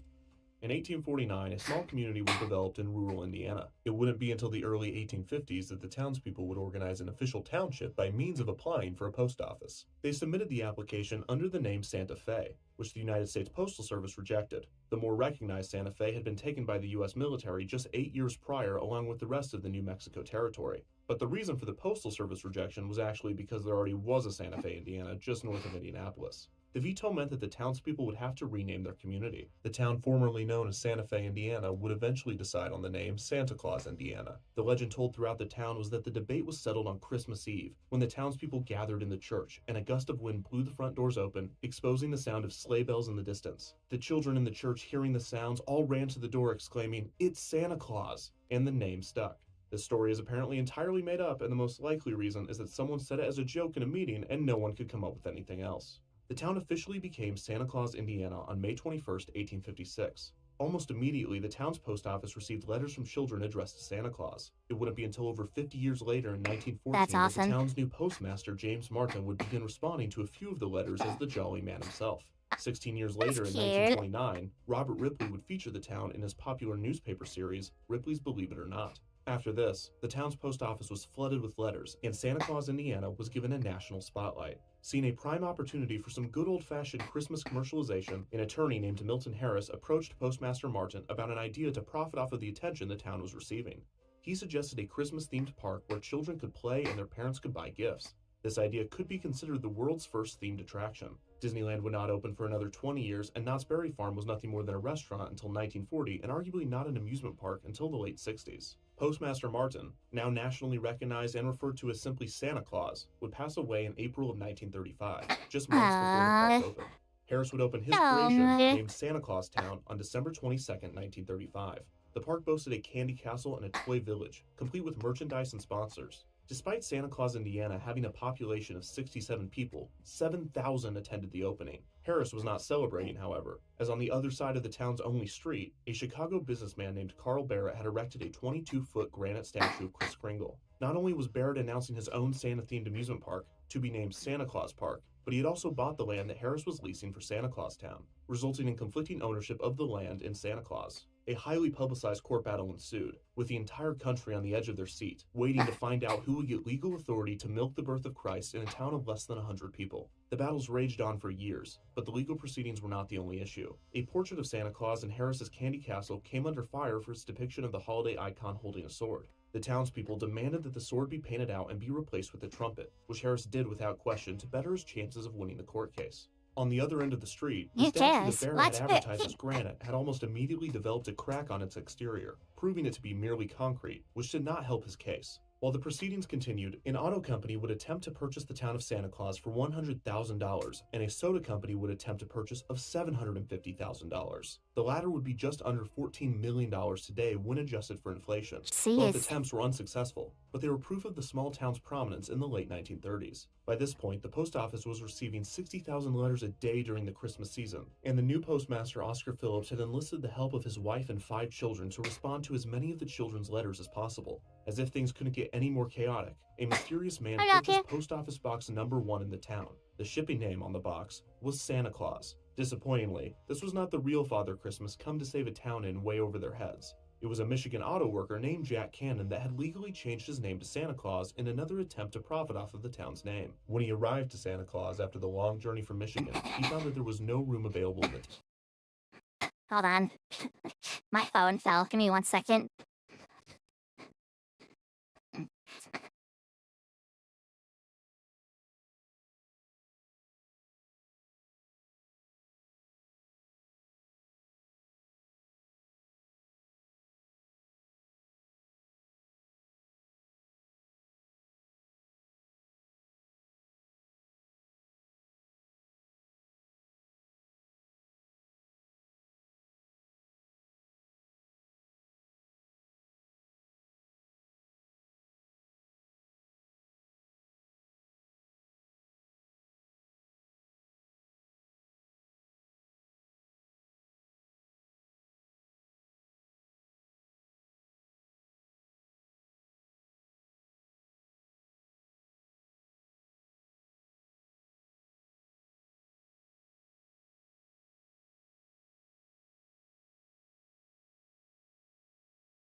Okay, sorry. Did you sound funny? I got a text message. It's like sitting on the very edge of my desk because it's what I use to crack it up to show my face, but I have to keep it plugged in. If it's not plugged in while I'm streaming, it'll just die because VTube Studio like burns through my battery. I'm This back. man purchased post office box number 1. Real father legally after the long journey from Michigan, he found that there was no room available in the town. Arrived to Santa Claus after the long journey from Michigan. Another attempt to was a Michigan auto worker named Jack Cannon that had legally changed his name to Santa Claus in another attempt to profit off of the town's name. When he arrived to Santa Claus after the long journey from Michigan, he found that there was no room available in the town, a hilarious circumstance that was unfortunately overshadowed by the conflicting businessmen. The two continued to run their parks. Harris is operating under the company Santa Claus Inc., and Barrett's operating under the company Santa Claus of Santa Claus Inc. Finally, in July of 1940, the case made it all the way to the Indiana Supreme Court, which overturned a previous ruling halting Barrett's development of his park. This meant that Harris would not have a monopoly on the town of Santa Claus, but he would get to keep the land he built Santa Claus Town on, which unfortunately had become a lot less lucrative over the past 5 years. The United States' involvement in World War II in 1941 would end the hopes of a larger fairy tale theme park once dreamed by both entrepreneurs. But in 1946, a year after the war ended, the town of Santa Claus would catch the attention of yet another businessman. This man, Louis J. Koch, had much better intentions. After noticing that Santa Claus, Indiana lacked a meet and greet with the man himself, he set off to solve the problem, eventually landing on a year-round theme park called Santa Claus Land that opened on August 3, 1946. This is often credited as the first theme park in the world, as Koch's park was complete with a meet and greet, a restaurant, and attractions. The park was a huge success, and it would remain open for years, eventually rebranding to include other holidays and changing its name to Holiday World. The park continues to operate successfully today. Harris's Candy Castle also remains in the town of Santa Claus, seeing a regular use around the holiday season, and Barrett's statue still stands, now outside of a Santa Claus museum. The rise of Santa Claus, Indiana is a bizarre tale, but is merely the groundwork for my case. Commercializing Christmas with a Santa-themed theme park was a revolutionary concept, and as with any such idea, it would attract imitators. Exhibit B, I'll Be Home for Christmas. In 1937, another town named Santa Claus would be established. This community was located in Arizona right off of the heavily trafficked Route 66. It was founded by Nina Talbot, a West Coast realtor who billed herself as the biggest real estate agent in California due to the fact that she weighed over 300 pounds. In the 1930s, Talbot had the idea to create an entire resort town themed around Kris Kringle, where she would take on the role of Mrs. Claus. The idea was a success. It was the perfect roadside attraction that one would expect to find alongside Route 66 during those days. Parents and children could come to meet Santa any day of the year, and the town's post office was the perfect spot for parents to send their children's letters to Santa. The town was also famous for the Santa Claus Inn, which was later renamed to the Christmas Tree Inn.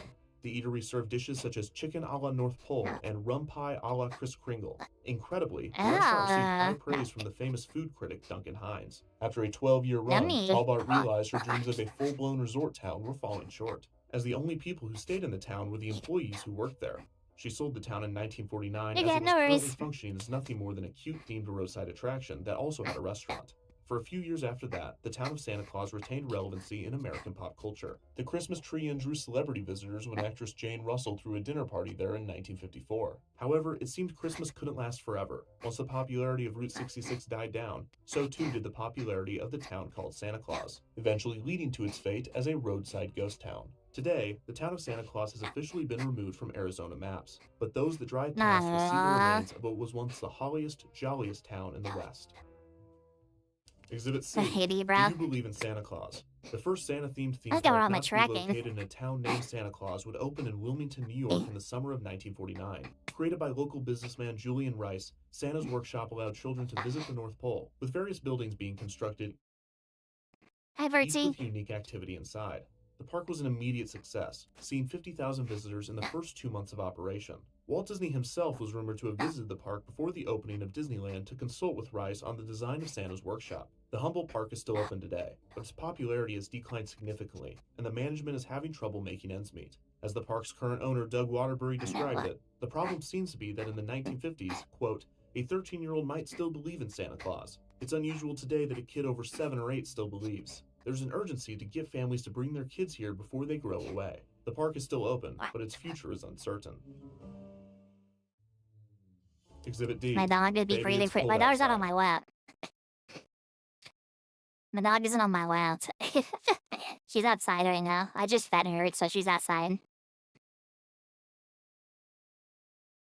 Born in 1918, Glenn Holland grew up in Arcadia, California, and spent his childhood years surviving the Great Depression. By the time he turned 18, both his parents had passed away, leaving him the sole caretaker of his younger sister. Holland's drive to build a theme park came from his desire to give kids like his sister a place where they could escape reality. According to his daughter, Pamela Holland Reese, quote, he wanted Christmas to be just magical. He always thought that children should have adventures and great happiness in their lives. He wanted to make that come true. Holland was supposedly inspired. That's just the voice changer being wacky. Try your best to ignore it if you can. It's just the voice changer being wacky. By Santa's workshop in Wilmington. In the early 50s, Holland began sketching out his own version of the Christmas theme park. He wanted his park filled to the brim with holiday magic, larger-than-life festive attractions that would immerse visitors in the Christmas spirit. He took this concept and began selling it to investors. Holland leased land in Lake Arrowhead, California, just north of San Bernardino, and it was there that his Christmas fantasy, Santa's Village, would come to life in the spring of 1955, just 6 weeks before Disneyland would open. On that opening weekend, the park's general contractor recalled that the traffic was, quote, backed up all the way down the mountain. Thanks to Holland, Christmas had come to California early, and it was a smash hit, but he wasn't done yet. Holland went on to open 2 more Santa's Village theme parks. The first would be located in Scotts Valley, California, and would open in 1958. This marked the first time a theme park had ever been franchised in the United States. The Santa's Village parks were filled with petting zoos, live reindeer that would pull a sleigh. Why do you have news on? Because I don't want people I don't know to use my voice to know who I am. It's for anonymity. I don't like having, like, personal identifying information about me on the internet. And so, I use one to help stay anonymous.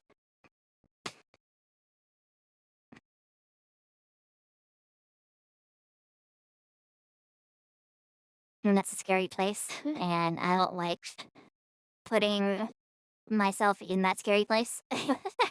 Train rides, something called a whirling Christmas tree ride, and holiday-themed playground areas for children to explore. Part of Holland's success was his commitment to theming. He even went so far as to develop a passport ticket that families could use instead of paying cash. Families would get their ticket punched for every purchase they made throughout the park, and then the parents would cash out their ticket at the end of the day with an employee. Holland believed that this would preserve the magic for the children. The third and final Santa's Village would open in 1959 in East Dundee, a suburb of Chicago, Illinois. Tragically, this park would be considered the downfall of the Santa's Village theme parks. It seemed that moving east would be a smart business decision, considering the immense popularity of the first 2 parks in California. However, Chicago's climate is slightly different than that of Southern California, notably the existence of a winter season. The decision to develop in East Dundee was a huge misstep for the franchise, as the park couldn't even be open on or around Christmas. And for a park themed entirely around that concept, this did not exactly bode well for business. When investors began to panic and pull out in 1965, a broken-hearted Holland sold the business and officially left the company. He lived out the rest of his life as a real estate developer and passed away in 2002. The park in Scotts Valley would close in 1979. The one in Lake Arrowhead would eventually close in 1998, and the park in East Dundee would surprisingly last until 2006. The parks would sit abandoned for years. Eventually, the parks in Lake Arrowhead and East Dundee would reopen in 2016 and 2011 respectively, under new management. They now operate a Sky Park at Santa's Village and Santa's Village Amusement Park. The Amusement Park, as that terrible pun implies, is now more of a zoo, and Sky Park at Santa's Village is oddly enough part BMX course. Though these parks had evolved drastically from their original forms, they both remember their roots and pay. What was that attraction? What? Huh? Course. Hold on. Though these parks had What is the goal of this attraction? Hey, shoot water at this house. This little slot house, and I'm laying between some rocks. Shoot water at it. Okay. Evolved drastically from their original forms. They both remember their roots and pay homage to their original creator. Glenn Holland came from hardship to build something magical and full of whimsy. A place for people to forget about life for a little while and celebrate a popular holiday year-round. Firefighter Simulator, true. Quote, he knew he had touched people with those parks. It was the most special thing he felt he had ever done. Exhibit E. Where Are You, Christmas? Park Albanol in Brazil was meant to be the largest theme park in the entire country, and it was going to be comprised of multiple themed lands, including an Old West town, a water park, a concert hall, and more, spanning over 38 million square meters. For comparison, that's about a third of the size of the entire Walt Disney World Resort in Orlando. The park's creator was politician Antonio Albano Reis, who had a knack for dressing up as Saint Nick during the holidays. His love of Christmas culminated in the idea for the park, but he was tragically struck and killed by a car just outside of the park's entrance during construction in 2004. Without his fearless leader at the helm, the plans for Park Albanel were abandoned. Today, there are a plethora of truly eerie photographs that can be found. Massive candy canes and galloping reindeer stand rushing amongst a jungle backdrop, and Santa heads with gaping mouths, frozen to permanent ho-ho-hos, will surely replace those sugar plums dancing in your head at night. Exhibit F. Rudolph the Red-Nosed Reindeer. In the mid-1950s... Okay, I have to wait back just real quick. Give me 1 second.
I have returned with puppy.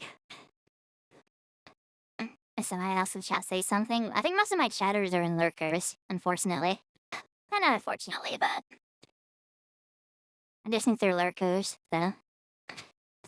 Radio pioneer Jack Papel put up $125,000 for the creation of yet another Santa theme park in Vermont. The product was a small Christmas town with such attractions as a post office and a ding-dong school. It would also feature a petting zoo where children could get up close and personal with reindeer. The animals attracted not only families, but also one lazy hunter that purposefully shot 2 of the captive animals. Santa's Land in Putney, Vermont opened on What? I couldn't. Oh, dude. I hope that thing got sued into the ground. August 10th, 1957. Papel would add more attractions to the park, most notably a Humpty Dumpty roller coaster in 1960. He would own the park for another decade before selling it in 1970 to a local family who would own it for the next 30 years. The park would be passed to yet another owner in the early 2000s. But this is when luck for Santa's Land would run out. The new owner was struggling to turn a profit off of the over 50-year-old park, and in 2011, the park announced that it would not reopen for the 2012 season. An auction of the park's remaining assets were planned for 2012, but the event was canceled when the park had mysteriously been purchased by an anonymous buyer. Speculation of the buyer's identity ranged from Vermont Governor Peter Shumlin to WWE superstar Mick Foley. It turned out that the new owner was Vermont local Lillian Belowicz and her family. She announced her excitement in acquiring the park and for the upcoming 2013 season, although concerns were raised about the park's condition, as many of the attractions and facilities had not been updated for decades. These concerns were not misplaced. Santa's Land underperformed in its first season under new ownership, and the park closed its doors, with no plans for a 2014 season. Things would only get worse from there. In March 2014, when a county sheriff visited the park to return a lost license plate that belonged to the park's animal handler, Brian Deisler, he felt that something wasn't right in Santa's Land. An investigation of the property was launched by the county sheriff's department. Investigators found 18 animal carcasses, 16 deer, a pheasant, and a pot-bellied pig. The petting zoo animals that were still alive were extremely malnourished and on the brink of starvation or dehydration. Belowicz and Deisler were both arraigned with a misdemeanor and forced to follow strict guidelines to save the animals. Another sweep of the property in September of that year revealed that the guidelines were not being met, resulting in the confiscation of many of the petting zoo's animals. Only 17 deer would remain in the park's hands, with the goats, donkeys, ponies, emus, and llamas being put up for adoption. Belowicz would file for bankruptcy around this time, and the park would remain closed, falling into disrepair. The park quickly became worn by weather, vandals, and thieves, appearing as if it had been abandoned for decades in just a few months. It would remain abandoned for years, until in 2017, when a man named David Haversat would reopen the park. He did his best to repair the tattered buildings and attractions, as well as adding some new offerings. Unfortunately, a statue of Humpty Dumpty was completely destroyed, and no one could put it back together again. Haversat did not reopen the park's petting zoo for obvious reasons, although he left the pen standing in case he ever changed his mind. Haversat did an incredible job saving the historic park. He would even receive the Preservation Trust of Vermont Award for his effort in restoring Santa's Land. Exhibit G, 12 Days of Christmas. Opened in... So it had kind of like a happy ending to it. All your hobbies. I write, I play video games, I watch TV shows, I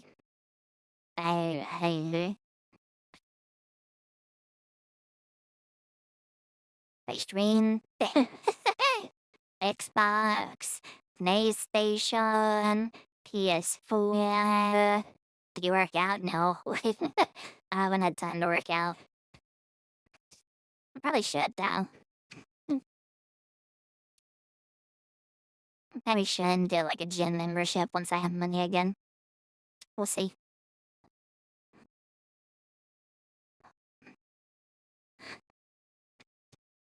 In 1953, Santa's Village in Jefferson, New Hampshire is one of the most successful themed amusement parks in the world. The management's dedication to adding new rides has resulted in a modern park despite the antiquated theming. The park is still thriving today. In 1955, another Santa's Village opened outside of Bracebridge, Ontario. It is a similar setup to all of the other Santa theme parks, but one unique feature is this awesome... Dave Calliston Hicks. Now, I know like the basics of like working out and stuff like that. I just like, I haven't had time to do it because I've been busy with the projects and stuff like that.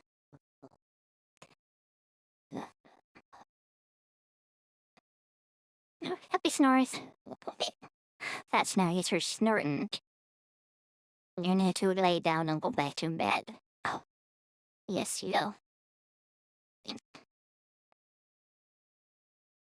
looking reindeer roller coaster, or at least I thought it was unique until I found that 2 other Santa theme parks had the exact same ones. The park is still operating today, and has expanded to include ziplining and ropes courses. Santa's Workshop is another currently operating Santa-themed amusement park located in Cascade, Colorado. The family-run park opened in 1956, and it is still owned and operated by its founders. In 1966, another Santa's Land would open in Cherokee, North Carolina with a similar concept and execution as the others. It is also still operating today. Opening in Miami in the 1980s, Santa's Enchanted Forest claims that it is the largest holiday theme park in the world, with over 100 festive activities to choose from. Santa Claus Village opened its doors in Finland in 1985 and remains a booming tourist destination to this day. The park is located inside the Arctic Circle, an ideal backdrop for the official hometown of Santa Claus. You can meet Santa year-round, and the park has a special event on Christmas Eve where visitors can count down and watch their beloved Santa Claus ride off into the sunset on a sleigh pulled by actual reindeer. On December 8, 1984, Santa World in Morris, Sweden opened its doors. The park is a recreation of the North Pole, and families continue to come to meet Santa and his elves, tour his workshop, meet his reindeer, and encounter whatever this thing is. Conclusions. My findings revealed 3 abandoned then reopened, and 9 operating Santa-themed theme parks. This is enough to fill my stockings, but when you look at each individual case together, a strange pattern emerges. Notice that 8 of these theme parks opened within 10 years between 1949 and 1959. Only 1 of them opened in the 1960s, and then none in the 1970s. All of a sudden, 3 more pop up in the 1980s. The only Santa park to be constructed in the 2000s was Park Avenel, and since then, no major Santa-themed amusement parks have been developed. My focus is on these 2 peaks, in the 40s and 50s, and again in the 80s. The peak in the 40s and 50s actually has a simple explanation. Before World War II, Germany was a major manufacturer of the Christmas products that the United States and other countries imported for the season. This included decorations and toys. After World War II, with Germany's manufacturing industry destroyed and the United States stronger than ever, the US was able to produce the necessary Christmas products and then some. It was in this area that Christmas made a large impact on popular culture. Most recognizable movies, songs, and also theme parks came from the 1940s and 50s. The slump in Christmas culture in the late 60s and 70s and rebound in the 80s is where my theories come in. My first theory is that the typical cycle of media resulted in the short hiatus. Pop culture comes in waves, sometimes naturally by Hollywood's inability to sustain quality production, and sometimes purposefully by companies attempting to avoid consumer fatigue. This is evident just by looking at the Christmas films produced in the 70s versus those produced in the 80s. This could be the reason that the Santa-themed amusement park trend came back for a short time in the 80s in the US and European countries. The second theory is that the slump in the 60s and 70s was a result of the lack of Christmas celebration during World War II. Children growing up in the 30s and 40s would be raising children of their own in the 60s and 70s, and if they grew up with a lack of Christmas commercialization during the Depression and Second World War, they would presumably be less likely to give their children the same holiday experience that those growing up in the 50s enjoyed. Likewise, those children growing up in the 50s would be raising their own children in the late 70s and 80s. That demographic would be more likely to give their children the commercial Christmas experience, similar to the one they had in the years after the war. This theory seems to be corroborated by a study from the Pew Research Center, revealing that children that were raised in the 1940s, 50s, 80s, and 90s reported that Santa visited them on Christmas Eve more often than those that were raised in the 60s and 70s. As with most cases, the moment you publish your findings, the more evidence comes out. Did I miss any parks? Could I have brushed over any events in my research? These are the kind of things that keep me up at night. But this time of year, I don't mind it. Seeing the snow float to the ground, blurred by the frigid air clinging onto the window pane, beautiful lights wrapped around houses and trees, and in the distance, sleigh bells? Could it be Santa Claus? Good video, get rid of it. Once again, shout out Kevin Persia. He's the gout.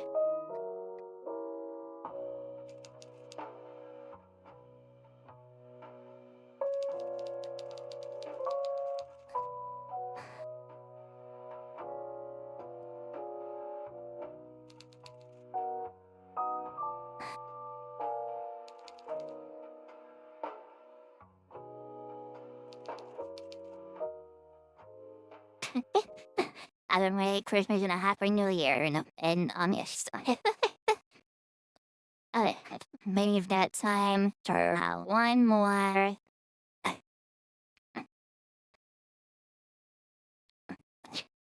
One more short little video.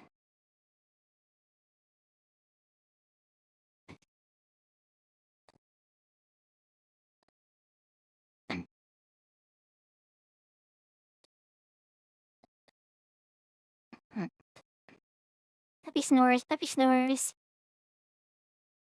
What? Hi,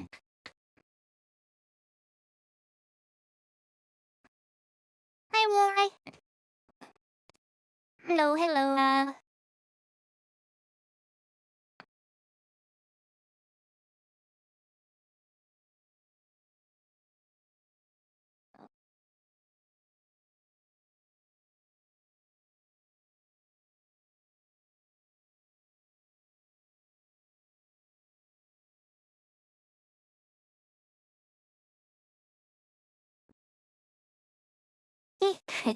I'm on at breakfast time. I've been on since about 4 a.m. I'm doing good. I got a new job. I start on Monday.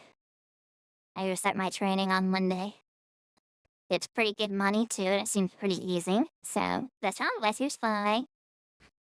It hopefully shouldn't impact me because I stream at night and it should be and I would work during the day. So yeah, man. Thank you, R. Thank you.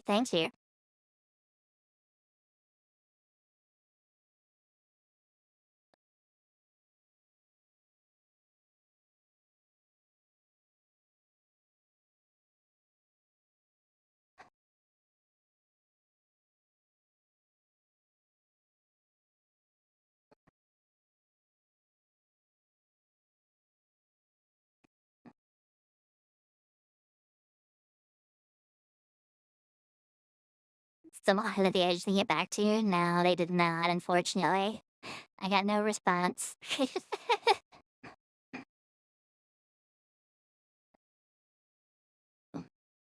Now lame. Face connect lame.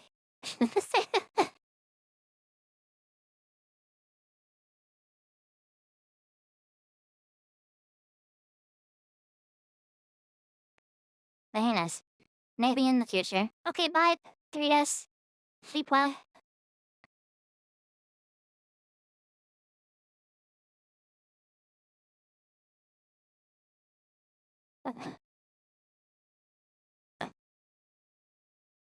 One day.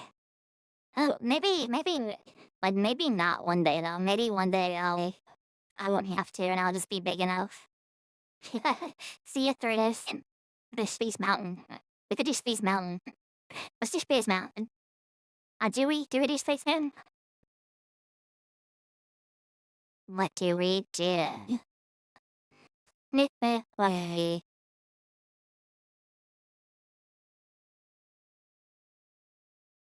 Let's do Space Mountain.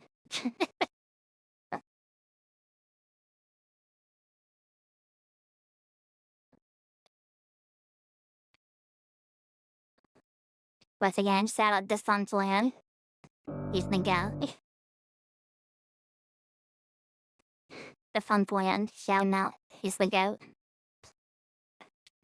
But yeah, I got a new job on Monday. And I start my training on Monday and stuff like that. And it seems pretty easy, it seems pretty chill, and it pays a whole lot, so. Like I said, it shouldn't impact streaming because it's a day, like it's a job during the day, and I stream at night. So, we'll see. And then I do want to, like, get some of the videos, or some videos made out of the streams I'm doing. I still need to do that script on Mafia, and I haven't done that yet. Yeah. Tishy. But yeah. So, we'll see. It'll probably just be like a day where one day where I just won't stream and I'll just continuously work on the script for that video. Because I have an editor who's ready to work on it, but I need to take all the clips from the streams, put them in order, then I need to script the actual video, then I need to get voice actors for it and stuff like that. So. But other than that, I have an editor who says he's ready to work on it. But it's gonna be a good video. I got some cool ideas planned for it. It's gonna be fun. Despite the game being very mid, the video's gonna be great.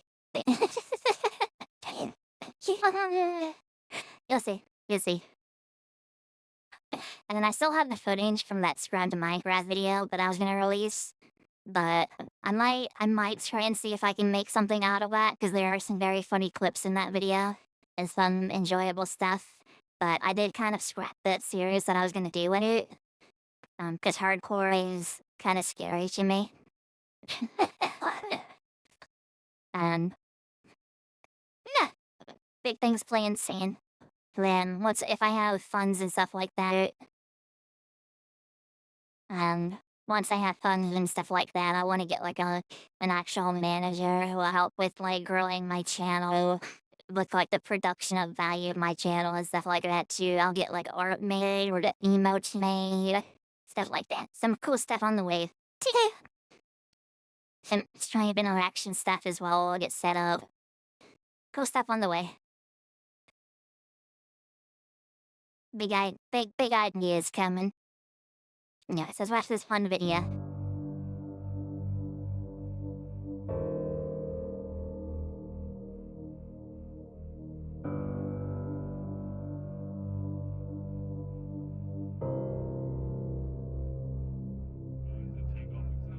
Still making big moves. Wow. Yeah, I'm excited. I'm excited. Like I said, the main roadblock right now is I need to write that script for that video, but like I just like have no idea where to start on it. But I know what my plan is for it and what I want to do with it. So it's gonna be kind of like a partial review of the game, and it's gonna be like kind of like a partial like abridged retelling of the story for the game, like mixed together. But I want to like retell it in my own way and kind of tell the story in like a way that I can kind of make it more interesting and more solidly put together and stuff like that. I just need to like write the lines and then get voice actors for the lines and stuff like that. So we'll see. I gotta strike while like the iron is hot right now though, because like the game just came out and so interest in it is high and stuff like that. But we'll see. I don't want to work on the script for that video. I really don't. Like it's gonna be such a good video and it's got so many cool ideas behind it, but I don't want to work on it. I don't. Well, we'll see. There it is.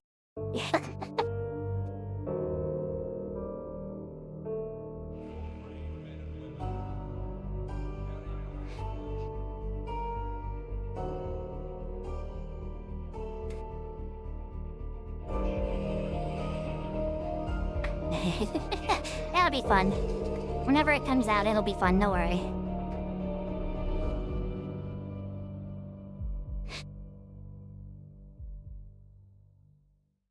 I am still awake. What's up, Bryn?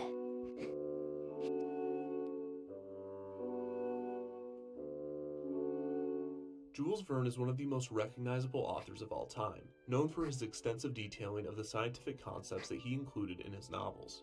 One of his most popular works was 1865's De la Terre à la Lune, or From the Earth to the Moon. The story focused on the Baltimore Gun Club, a group of American weapons manufacturers attempting to create a gun powerful enough to launch a space capsule to the moon. The novel was not only successful, but it was also massively influential. In 1902, French filmmaker Georges Méliès created one of the first science fiction films, A Trip to the Moon, inspired by Verne's. I remember this shot. I've seen this shot like a million times before.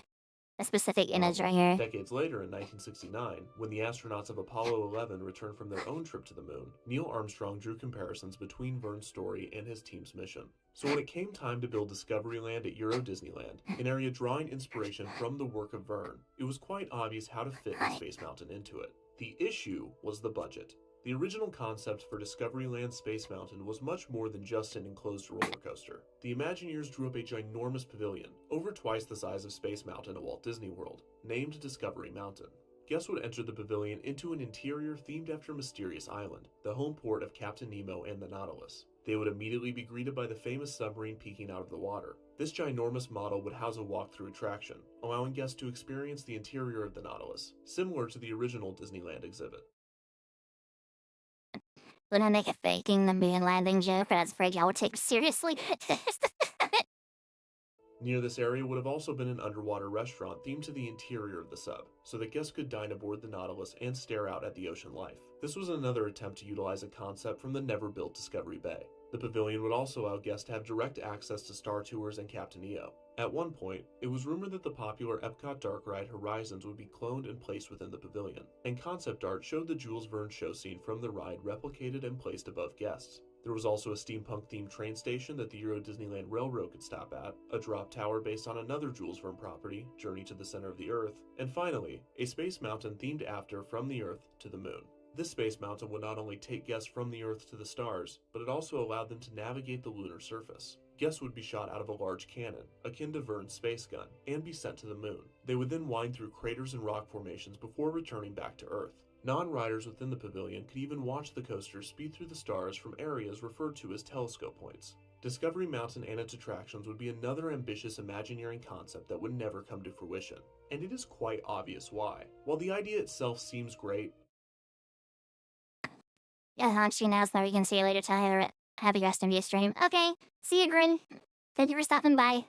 the show building, pavilion, and all of the attractions would have come with an enormous price tag, well outside of Euro Disney's original construction budget. This was one of the reasons that Disney decided to wait a few years after Euro Disney's opening to greenlight the project. Their thinking was that if the resort turned a profit quickly, they would have the funds necessary to build Discovery Mountain. On top of this, they could partner the opening of the new attractions with a marketing push designed not only to bring new guests into the resort, but encourage past visitors to return. Of course, this was the plan pre-opening, and after Euro Disney debuted, everything changed. Attendance was less than half of what was expected, and the hotels were so empty that one was temporarily closed to save money. In 1993 alone, the company reported a loss of around $1 billion.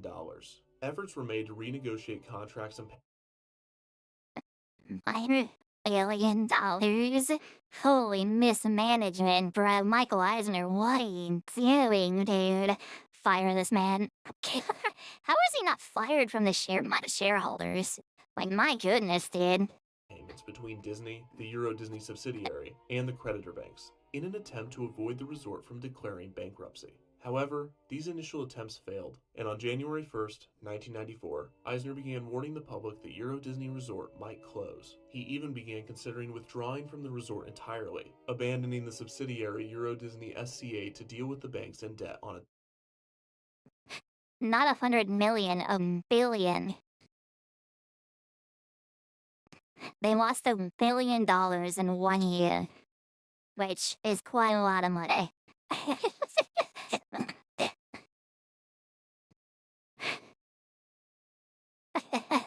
Own. When asked why he was making such threats to the company that Disney was so heavily invested in, Eisner replied, "The word threaten doesn't seem fair to me." He went on to say that Disney Hang in the Magic Kingdom and wake them up from the castle. Make it the newest attraction of Disneyland. You get to see Michael Eisner handing from the Disney cast. Right where the fireworks go on.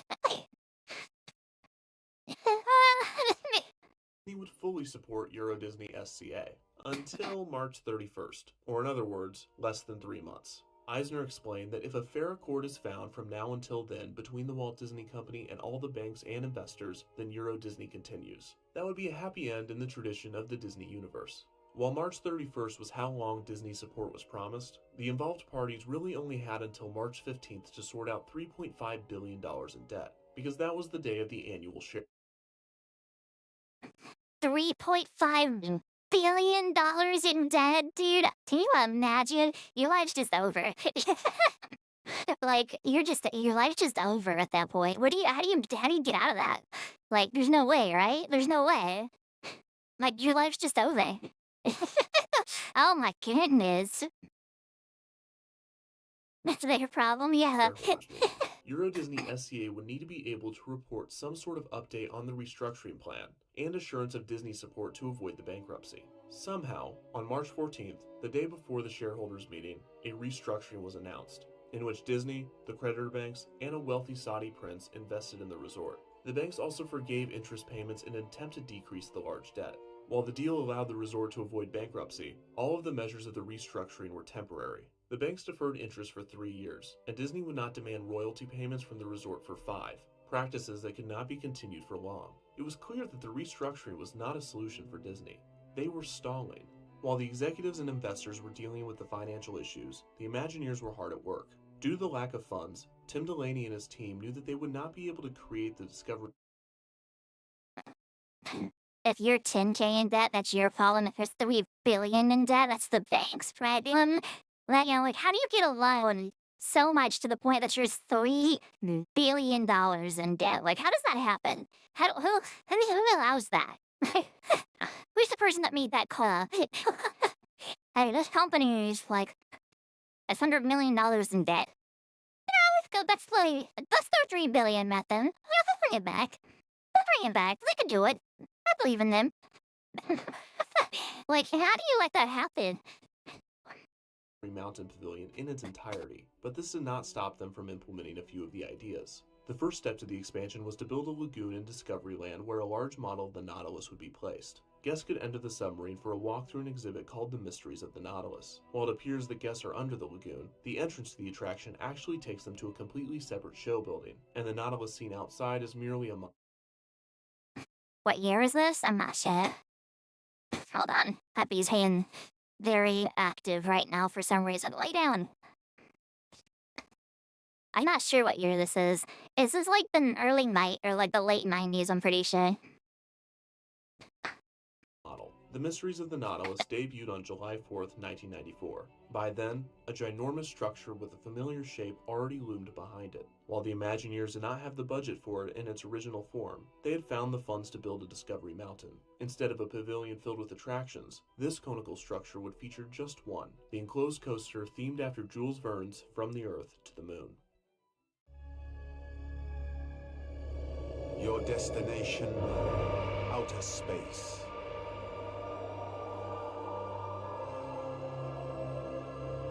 Your speed, astronomical. Your closest encounter, asteroids.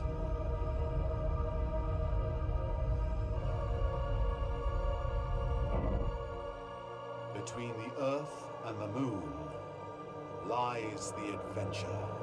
Space Mountain, the greatest ride in the universe, at Disneyland Paris. The new ride was named Discovery Mountain throughout production and construction.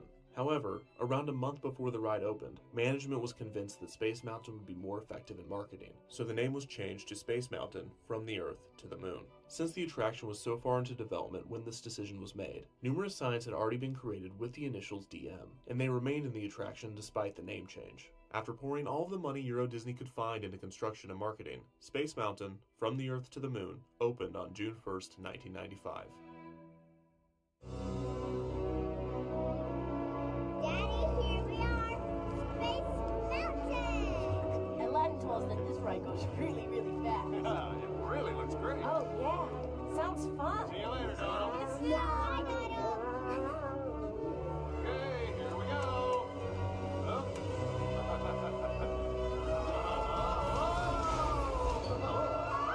We're not going very fast, are we?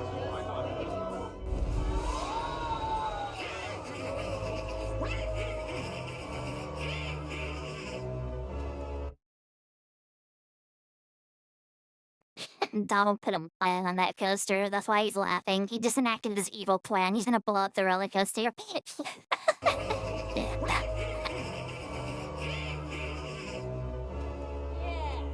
was so great!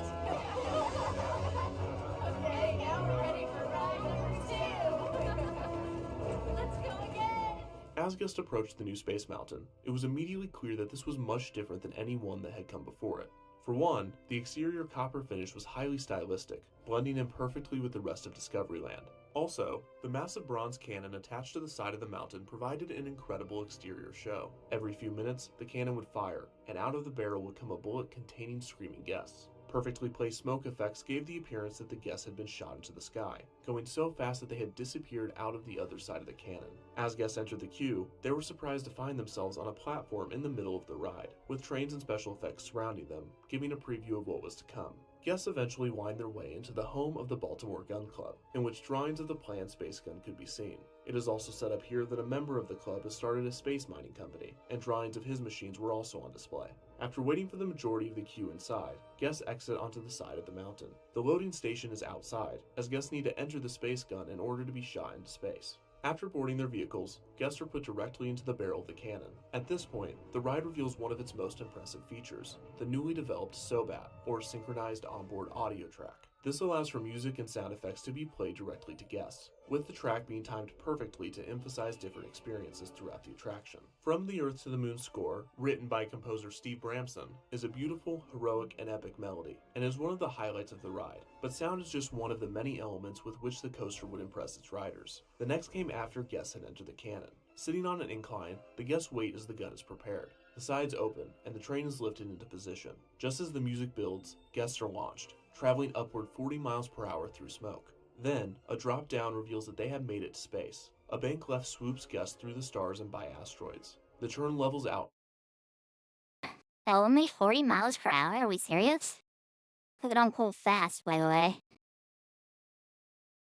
Like, I drive faster than that. 40 miles per hour from a cannon? I was expecting, like, I don't know, like 90s. 40 doesn't seem like a lot. I'm not a roller coaster designer, but, like, that doesn't seem like that fast.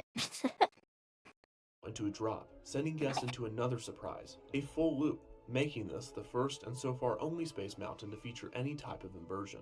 After finishing the loop, the train speeds ahead, weaving its way through a large space mining tool. Guests are then taken up a curved incline and make their way through the smoky interior of a hollowed meteor. The train then performs a long corkscrew before slowing down a bit and coming onto a lift hill. Guests are then given a view of the smiling moon, similar in style to the George Méliès film. After finally reaching their destination, guests plummet back down to Earth, making their way through more meteors and another. Meanwhile, I was saying I was trying to land with Sanji horses. I mean, I've been on, like, really fast roller coasters, and I don't know, they seem like they go faster than 90 or 40 miles per hour. And this is supposed to be, like, touted as, like, a super fast ride, right? Unless I'm just wrong.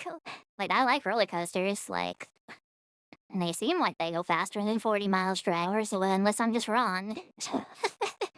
Version before a series of lights signal that the train is about to stop. Guests then swoop down and enter the electro-develocitor, a device designed to land the bullets sent to the moon. Guests are given their last burst of smoke before the music transitions to a victorious march. The train then exits the mountain and returns to the loading station. To say that Space Mountain from the Earth to the moon was an impressive ride would not do it justice. The technology, the music, and the theming were amazing, but perhaps the most brilliant part of the ride was its ability to tell a story. Average is 66? Yeah, that's about what I would expect, yeah. Because they're like, maybe this is because it was just an older ride, and the technology wasn't there to, like, withstand that amount of speed yet. But, like, I see the average being 66. More than, this is supposed to be touted as, like, a super fast, super extreme ride, and it's only, like, 45 miles per hour. Like, that doesn't seem like that crazy. Despite its fast-paced design, the nearly $90 million ride was a huge gamble for Euro Disney. The company was relying on the attraction to reinvigorate interest in the park. In Euro Disney's annual report sent out to shareholders in the years leading, they get up to, like, almost 200, though, yeah? Yeah, I can see that. What's the, like, hold on. What is the fastest roller coaster in the world? Formula Rosa, which goes up to 149 miles per hour.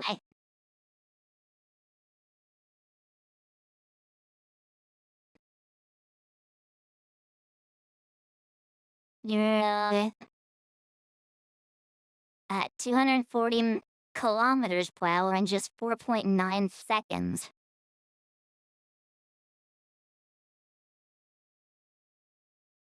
Feel the thrill of 4.8 Gs on Formula Rosa. That's in Abu Dhabi.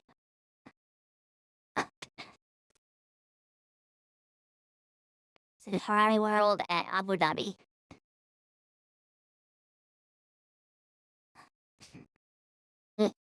We got kilometers per hour? Yeah.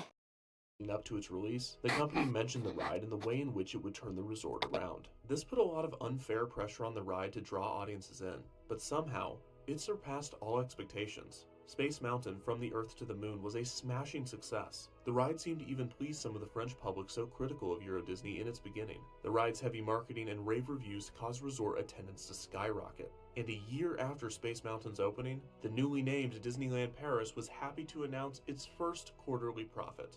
$35 million. A small number, but a huge victory.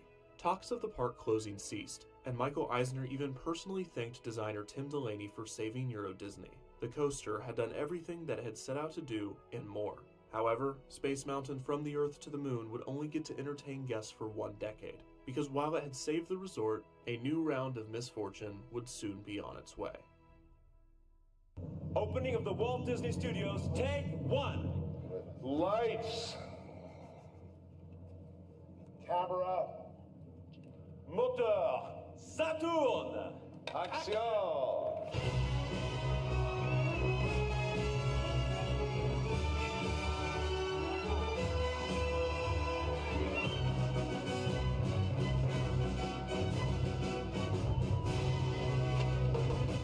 Thrilled to see Disneyland Paris finally turning a profit, Eisner decided to go ahead with one of the original plans for the resort, a second gate.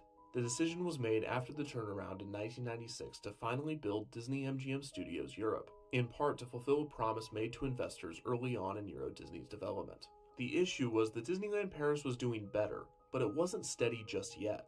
On top of this, Disney MGM Studios in Orlando was having a difficult time adjusting to the reduced number of productions being shot at the studios. The park was in sort of a theming limbo, caught between the original Universal Studios Hollywood production Tram Tour and the new Universal Studios Florida Ride the Movie style. It would remain in this limbo for nearly 20 years before eventually going all in on the latter. Regardless, this made creating Disney MGM Studios Europe all the more difficult, as its source material was not confident in its own theming.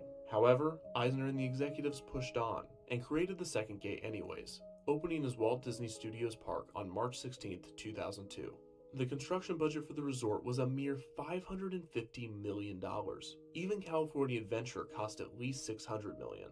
The result was a park which mainly consisted of shows and demonstrations. On opening day, the theme park only featured 3 rides: Rock and Roller Coaster, the Studio Tram Tour, and Magic Carpets of Aladdin. On top of the park's lack of pull among guests, the terrorist attacks of September 11th hurt the tourism industry worldwide. Disney also cited the war with Iraq, the outbreak of severe acute respiratory syndrome in Asia, harsh weather in Europe, and a series of transportation strikes. All of these things sent the resort spiraling, and Euro Disney SCA called for help once again. Disney and the investors had to restructure the resort's finances for a second time, and the Disneyland Paris resort needed another attendance boost after the process to get back on track. In order to do so, they would turn to the attraction that was once their savior. To coincide with the 10th year anniversary of the ride, and more importantly, create a desperately needed attendance boost, Space Mountain From the Earth to the Moon was retooled to Space Mountain Mission 2. Mickey was waiting outside for me with a supercomputer. Bingo! Camera detected on outer edges of the galaxy in Space Mountain Mission 2.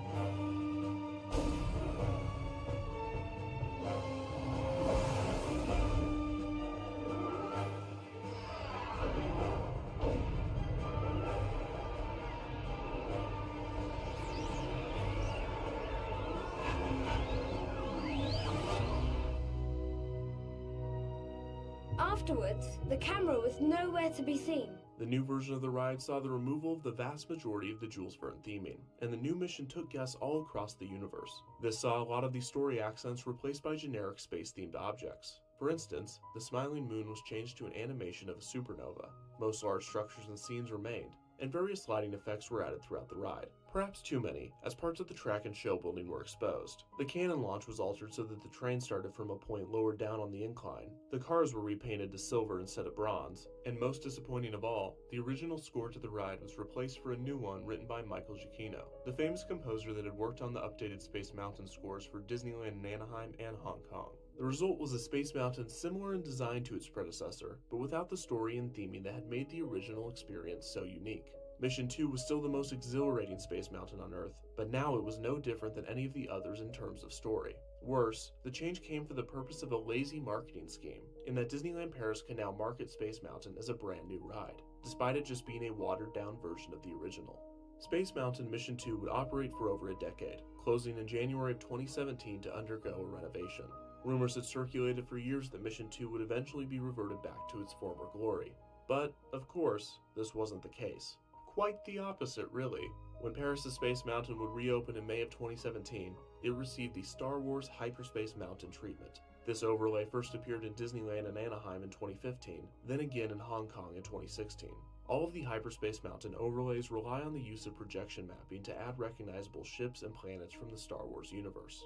These work a lot better with the classic Space Mountain style, because Paris' version just feels empty and sad. This version of the ride is only supposed to last until mid to late 2018.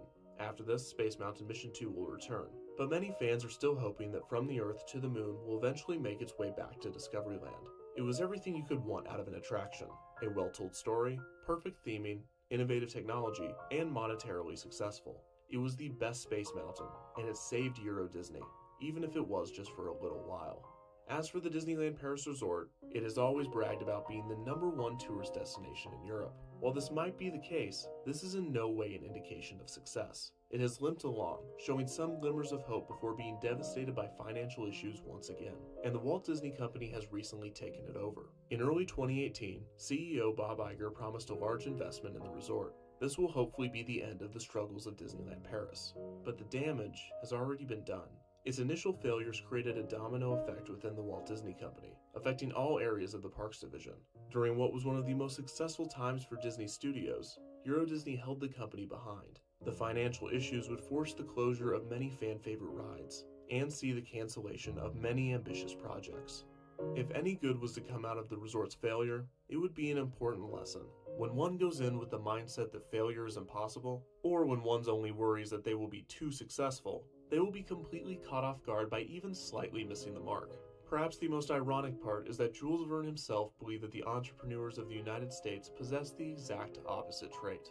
As he wrote in the final line of From the Earth to the Moon, it is part of the American temperament to foresee everything in business, even failure.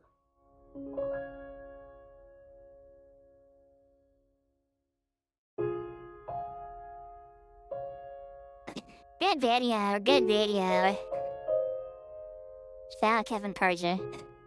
Is Space Mountain Mission 2 still up? Let me see.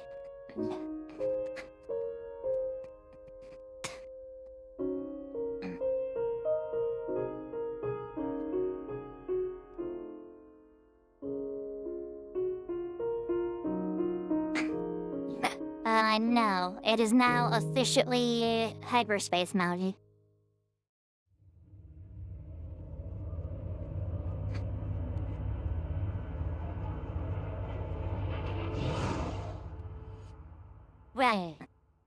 Well, Kevin, well. Good video, good video. Good video. I wanna so like my I think I said this on stream before, but my I have like a family member who works at Disney World for a little bit, and she said they would have to stop people from like bringing like people like deceased family members' ashes onto the rides so they could spread them on the rides. She said she had to stop people from doing that. And like at Disney World. Like, I think I've said this before, but like, come on, dude, really? At Disney World?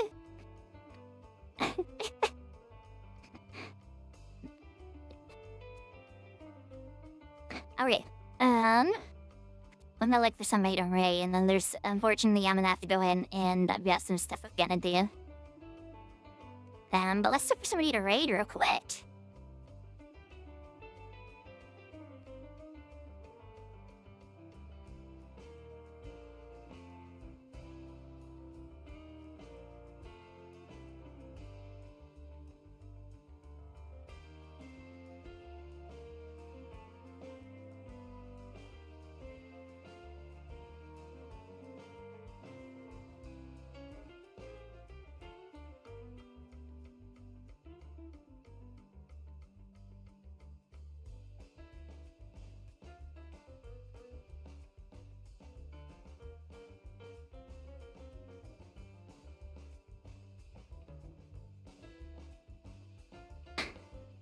Yes.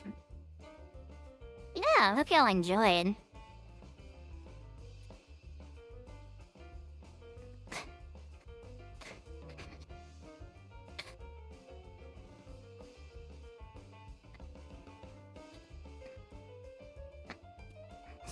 Let's read this person. Oh, boys, used to.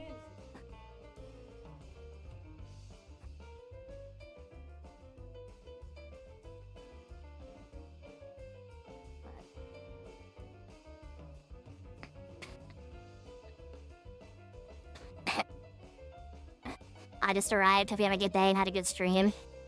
Yeah. Sorry for your show. It's live when you're ending, but maybe I am off to work. Okay, get left with work, boy. Thank you for stopping by.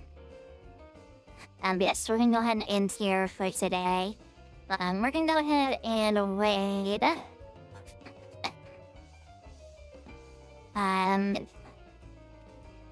Jeremia. You guys make sure to say hello to Kira Mira for me. Tell her Tali sent you. Tell her Tali sent you.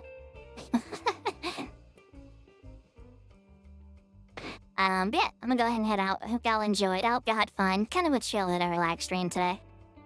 Yeah, I hope y'all had fun and I hope y'all enjoyed. I should be back later tonight. I was gonna do the whole stream during the day thing, and I can't. I get too sleepy. I get too tired, unfortunately. Yeah, I'm gonna go ahead and head out. I think y'all enjoyed. Hope y'all had fun. Yeah, see you, Sasha. Yeah, I will see you very soon.